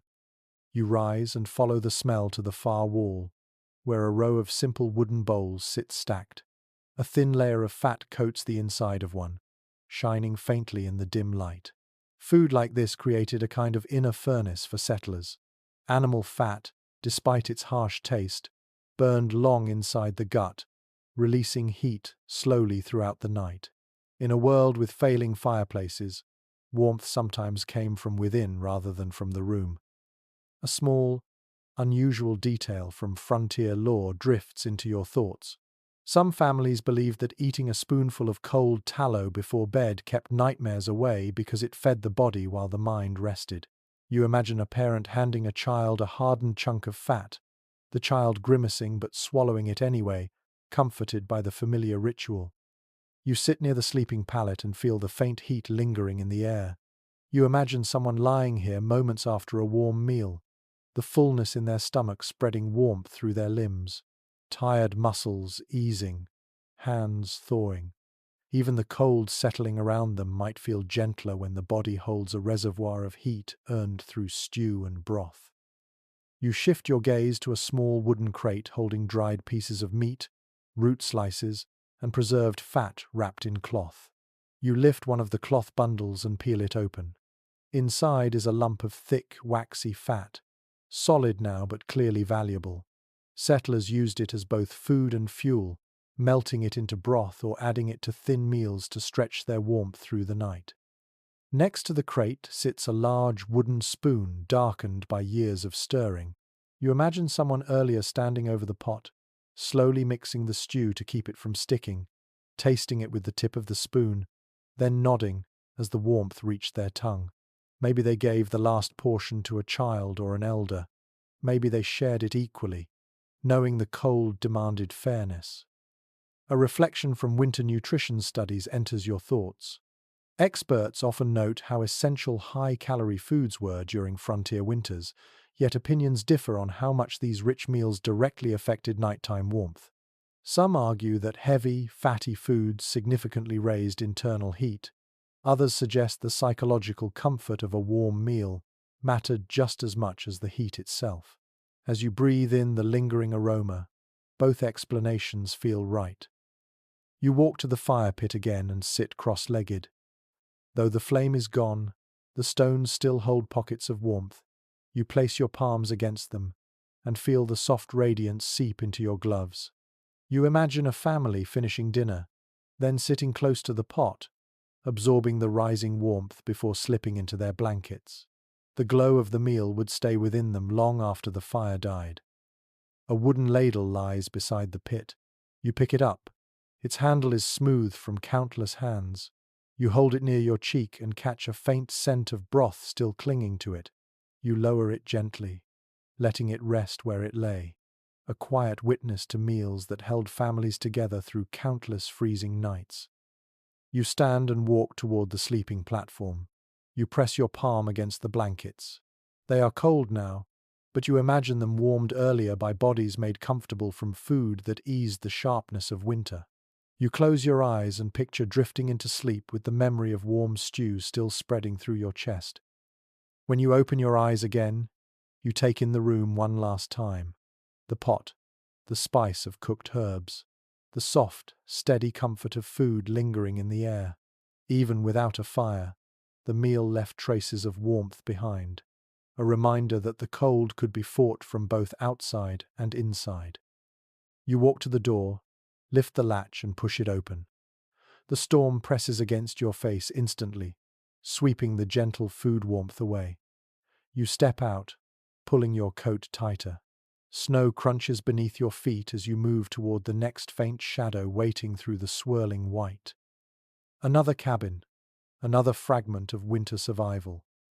You turn away from the lingering scent of warm stew and step back into the storm, letting the cold slide against your skin like a sharp whisper meant to drive you forward. Snowflakes sting your cheeks, and the wind tugs at your coat with impatient hands. You press onward, breath rising in slow clouds, until another shadowed cabin forms ahead, its edges blurred by the swirling white. The structure is slightly rounder than the others, with a small vent cut unevenly into the roof. You push through the drifts and lift the latch. The moment you step inside, the air changes. Not warmer, not safer, just thicker. Smoke clings to the space like an invisible fog, faint but unmistakable. Even with no fire burning in the room now, you can still feel the memory of it hanging in the rafters. Your throat tingles with the scent of charred wood, mixed with cold air. You cough softly, then pull your scarf up over your nose as you walk deeper into the shelter. In the center of the cabin sits a shallow fire pit ringed with stones. A few ashes still glow faintly, as if someone tried to keep a flame alive until the storm grew too wild. You kneel beside the pit and touch one of the stones. It is warm in the smallest possible way, that last breath of a fire that lost its battle against the night. You look up at the vent in the roof. Frost clings around its edges. The opening is narrow, just large enough for smoke to escape in mild weather. But in storms like this, snow and ice often clogged the exit, trapping smoke inside. Settlers knew the danger well. Smoke could fill a cabin silently as the wind pressed down on the vent, turning the fire from a comfort into a threat. A recollection from frontier notes surfaces. Many families hesitated to use full fires during blizzards, not because they lacked wood, but because the fear of smoke inhalation haunted winter nights. Poor ventilation meant flames had to be kept small, controlled, monitored closely. Embers were safer. Steady heat from stones was safer. But some nights demanded a bigger fire, even if risk hovered like a shadow in the rafters. You lean closer and examine the soot patterns. Dark rings climb the walls like ghostly fingerprints. A faint haze still dances near the ceiling. You straighten and take a deeper breath. The air tastes the way smoke smells hours after a fire, a lingering reminder that warmth always carried danger. You imagine a family huddled here last night, voices low as they decided how much heat they dared create. Maybe a child begged for a bigger fire. Maybe an elder warned against it. You picture hands placing a single log into the pit, watching the flame grow hesitantly, hoping it would not choke the room. A faint knocking sound catches your attention. You turn and see the shutter rattling against its frame. When wind shifts, the smoke in the room seems to slide sideways, drawn toward the slight opening. You walk to the window and press your hand along the edge. Cold air seeps through, but that same draft likely saved the family inside earlier. A narrow crack could act as a lifeline, pulling smoky air outward when the vent above failed. A small, unusual memory from a traveler's letter creeps into your thoughts. He described families propping a spoon between the shutter and frame to create a tiny gap during storms, allowing smoke to escape without letting the wind blast inside fully. You kneel and test the window frame. Yes, you can imagine metal wedged there deliberately, creating the fragile balance between losing heat and keeping breath. You stand again and walk toward the sleeping area. The bedding is damp with moisture that gathered from smoke-laden air. You lift a blanket and smell the faint tang of soot. This is what winter sleep often looked like. Quilts infused with smoke, clothes that carried a constant fireplace scent, hair touched with ash even when no fire burned nearby. You sit on the edge of the bedding and let the soft crackles from the cooling embers echo in the quiet room. You picture settlers lying here, half awake, listening carefully to the sound of the fire. A shifting flame meant danger. A sudden dimming meant cold. The line between the two was thin, as a single breath of smoke drifting the wrong way. In the quiet, a reflection from winter survival research enters your mind. Specialists often point out how delicate the balance was between heat and ventilation in early cabins. Some argue that settlers mastered this balancing act through instinct and experience, while others suggest accidents were far more common than surviving accounts reveal. Sitting here, with smoke still clinging to the rafters, you feel how difficult that nightly negotiation must have been. You rise and walk toward the vent again. A thin line of melted frost drips slowly downward, freezing halfway into a cold bead. You touch it lightly. Even a small blockage could turn smoke back into the room. You lower your hand and imagine someone climbing onto a stool, poking at the vent with a stick in the middle of the night, desperate to keep air moving. You kneel near the fire pit once more. Ash coats your gloves as you sift gently through it. A few sparks brighten, then fade. You imagine the last person awake in this cabin, blowing carefully onto these embers, trying to keep enough heat alive to soften the cold of dawn without filling the room with smoke. A single wrong breath might choke the flame or send soot rolling across the floor. You stand and walk back toward the door. The air still tastes faintly bitter. You rest your hand on the latch and look around once more. The room carries the story of countless nights when warmth and danger lived side by side, when every flame was both comfort and risk, when sleep came only after a long stretch of watchful waiting. You pull the door open. Wind rushes in immediately, sweeping out a thin wave of lingering smoke. You step into the storm, letting the cold wash the taste of soot from your breath. Ahead, another faint shape waits, barely visible through the swirling white. You lift your collar, lower your head, and walk toward the next chapter of winter's long night. You slide the smoky memory of the last cabin behind you and step into the storm once more. The cold greets you immediately, curling its sharp fingers around your ears and slipping beneath your collar in thin, persistent threads. Snowdrifts shift like restless animals around your boots. You pull your coat tighter and press forward, following a faint outline ahead. The next cabin appears only after several long minutes, its roof bowed, its walls leaning as if the storm has been whispering doubts into the structure all night. You push the door open and step inside. The air is cold but still. No fire burns. No scent of food lingers. It is darker than the other cabins, the shutters drawn tight and the cracks stuffed with fabric. Yet the silence feels heavy, almost charged, as if something unseen fills the room. You close the door behind you and stand still. It takes a moment for your eyes to adjust, but even before they do, you feel it, the shift inside your own mind. Exhaustion, isolation, the quiet returning of every anxious whisper that people tried to ignore during long winter nights. You breathe slowly, letting the weight of the room settle onto your shoulders. This cabin tells a different story, not of cold air, not of smoky danger, but of the inward storm that winter often stirred inside those who lived here. Nights were long, days were short. The darkness felt endless. People survived physically, yet their minds sometimes drifted into fearful territory where the cold seemed to echo inside the skull as much as outside the walls. You walk toward a small stool in the corner and brush the frost from its seat. A folded piece of cloth lies on top, shaped by the imprint of someone's hands. You lift it and notice faint marks at the edges, as if it had been twisted repeatedly during anxious moments. You imagine a settler sitting here, bundled in blankets, turning the cloth in their fingers to keep from pacing through the night. A recollection from early frontier letters surfaces. Families often confessed quietly to one another that the darkest part of winter was not the cold, but the thoughts that arrived with it.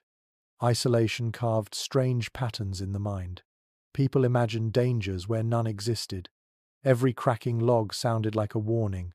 Every gust of wind felt personal.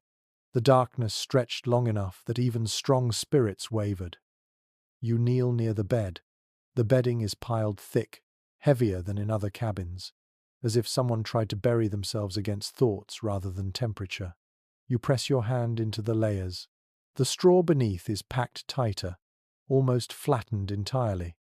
You imagine someone tossing and turning, unable to sleep despite exhaustion, their mind replaying fears shaped from shadows and silence. You sit on the edge of the bed for a moment, listening. The room is still, but the storm outside creates faint murmurs in the walls. Soft taps, a low groan, a distant rumble of wind crossing frozen trees. These sounds take on strange shapes when the mind is weary. A door shifting might become footsteps. A branch snapping might become a warning. The settlers of this cabin likely fought those illusions every night. A small, unusual fragment from oral winter recollections rises in your thoughts. Some families believed that the mind made its own storms during winter. They gave these swirling fears names: night, wandering, cabin shaking, the winter twist. Children sometimes whispered that the cold whispered back. Adults dismissed the stories during daylight, but sometimes repeated them in low voices during long nights. You rise and walk to the wall where shallow marks scratch the wood. Perhaps someone traced lines into the beam absent-mindedly, trying to stay awake, trying to keep their thoughts moving in safe circles. You rub your fingers along the marks. They feel uneven, carved in moments of distraction or restlessness. You move toward the shuttered window. The fabric stuffed into the cracks muffles most of the storm. You pull a small piece away and immediately a sharp draft crawls across your cheek. You push it back into place and sit on a nearby crate. The darkness grows heavier around you. You imagine winter nights when the only light came from the thin glow of coals or the reflection of moonlight on frost outside. In that dimness, the imagination thrived, sometimes in comforting ways, sometimes in frightening ones. A quiet question from researchers of early frontier life comes to mind. They continue to discuss how much of winter hardship was physical and how much was psychological. Some argue that mental strain shaped winter survival as powerfully as cold air. Others believe settlers grew accustomed to harsh seasons and rarely succumbed to fear. Both ideas have merit. Sitting here now, the silence feels deep enough to challenge even a steady heart. You walk to a small wooden chest at the foot of the bed. Its lid creaks when you open it. Inside are a few personal objects: a worn mitten, a carved wooden toy, a folded note sealed shut. You lift the note but do not open it. Its edges are frayed, and a faint smudge of soot darkens one corner. Someone wrote it during a long night, hands trembling from cold or emotion. You place it back gently. You sit on the bed once more and imagine lying here during a night when the storm roared outside and the mind roared inside. Thoughts twisting in circles, fears whispering, sleep coming in short bursts before jolting awake. Settlers wrote about such nights in brief lines: could not rest, heart uneasy, storm clawed at my mind. This cabin carries those echoes quietly, like distant footprints. You take a slow breath and rise. You touch the wall. The wood is cold, but steady. People endured winter not only by insulating cabins or layering clothing, but by steadying their thoughts against the storm's constant voice. They reminded themselves of the morning light, of chores waiting, of family breathing nearby. They held on to tiny thoughts of hope the same way they held on to warm stones or shared quilts. You walk toward the door and lift the latch. The cold rushes in instantly, stealing the stillness from the room. Snow swirls at your feet. You turn back for one last glimpse of the quiet interior, then step into the storm. The wind grips you again, tugging at your coat.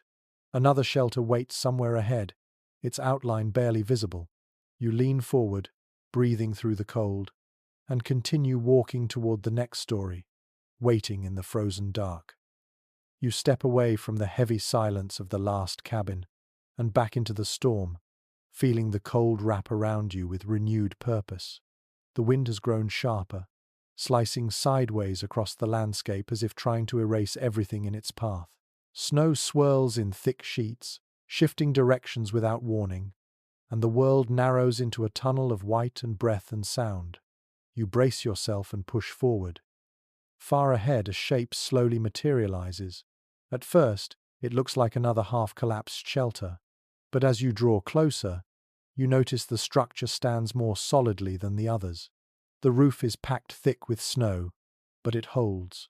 The walls lean inward slightly, strengthened by layers of mud, straw, and patchwork repairs. This is a cabin that has seen winter after winter and somehow endured them all. It feels like a final chapter waiting quietly through the storm. You push the door open and step inside. The room is dim, but not dark. A faint glow filters in through a small round window. The air is cold, but calmer. The storm feels distant now, muted by the thick walls and the deep snow piled high against the outside. You stand still for a moment and listen. The cabin does not creak with despair the way some others did. It hums, softly, with the sense of having held steady through many nights just like this one. You walk toward the center of the room. A thick sleeping pallet lies on the ground, layered with old quilts, hides, woven mats, and what looks like a repaired feather mattress softened by age. You kneel and press your hand into it. It yields gently under your palm, then rises back.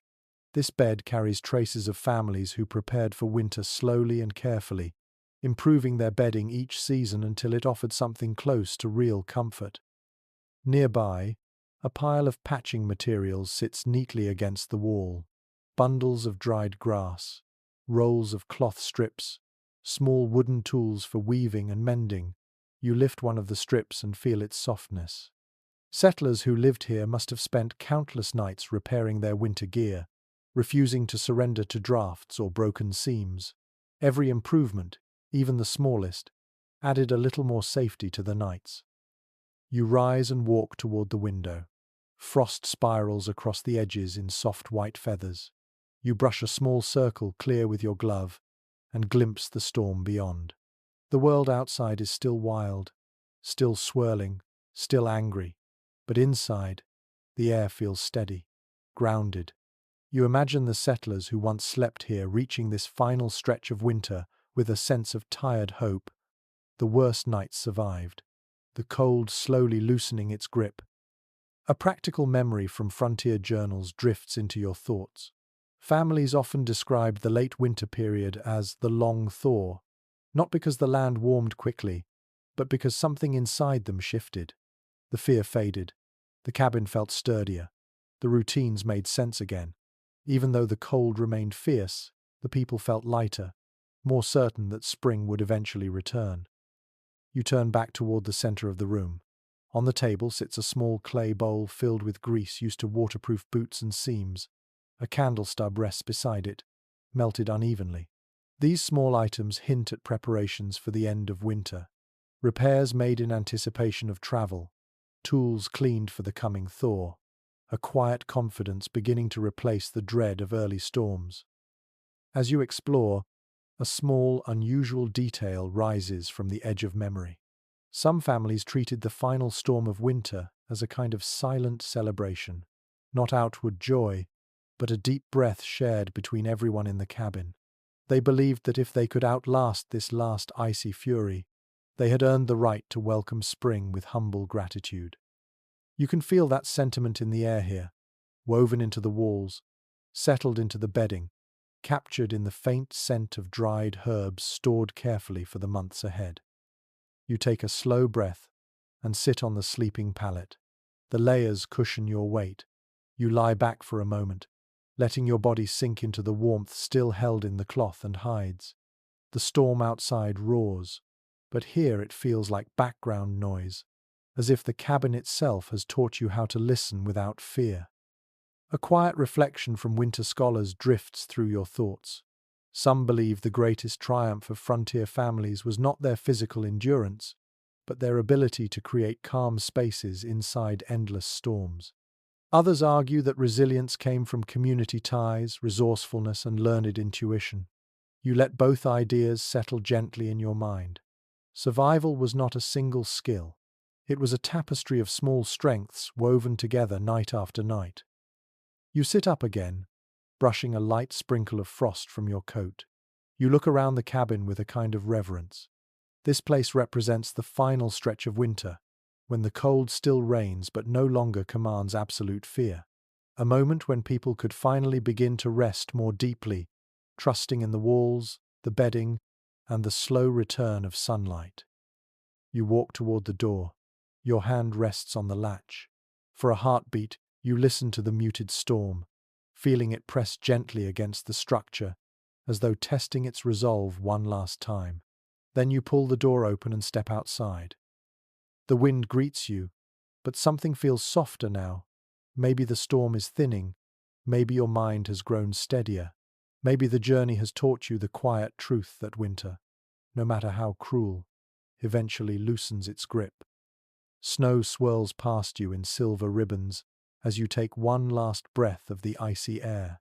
This is the final stretch, the long thaw, the space where survival begins to transform into resilience. You close your eyes and let the world soften. And now, as your journey settles into its last gentle moments, the story begins to slow. You breathe slowly now, letting your shoulders ease and your jaw loosen as the snow-covered world fades into a quiet, distant glow. The storm still hums somewhere far away, but its voice no longer carries urgency. Instead, it becomes a soft, rhythmic washing of wind against wood, like a lullaby shaped by winter itself. You stand at the edge of the long season, feeling the weight of cold slip gently from your imagination, leaving behind only a steady calm.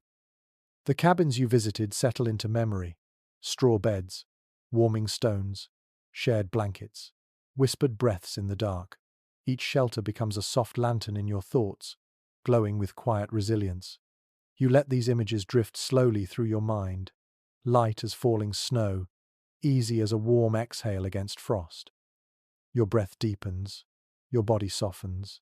You picture the snow finally easing its grip, the sky clearing just enough for the faintest blush of light to press against the horizon. It rises gently, like the first hopeful glow of early morning. You let that glow spread through you, warming your chest, loosening your hands, calming every small tension that winter pressed into your muscles. You imagine stepping away from the last cabin with no rush, no urgency, only the soft certainty that you have made it through the coldest part of the night.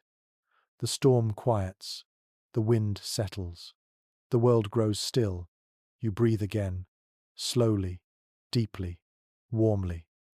Let the snow fade, let the cold soften, let the long night drift gently into the quiet space where sleep waits patiently for you. Sweet dreams,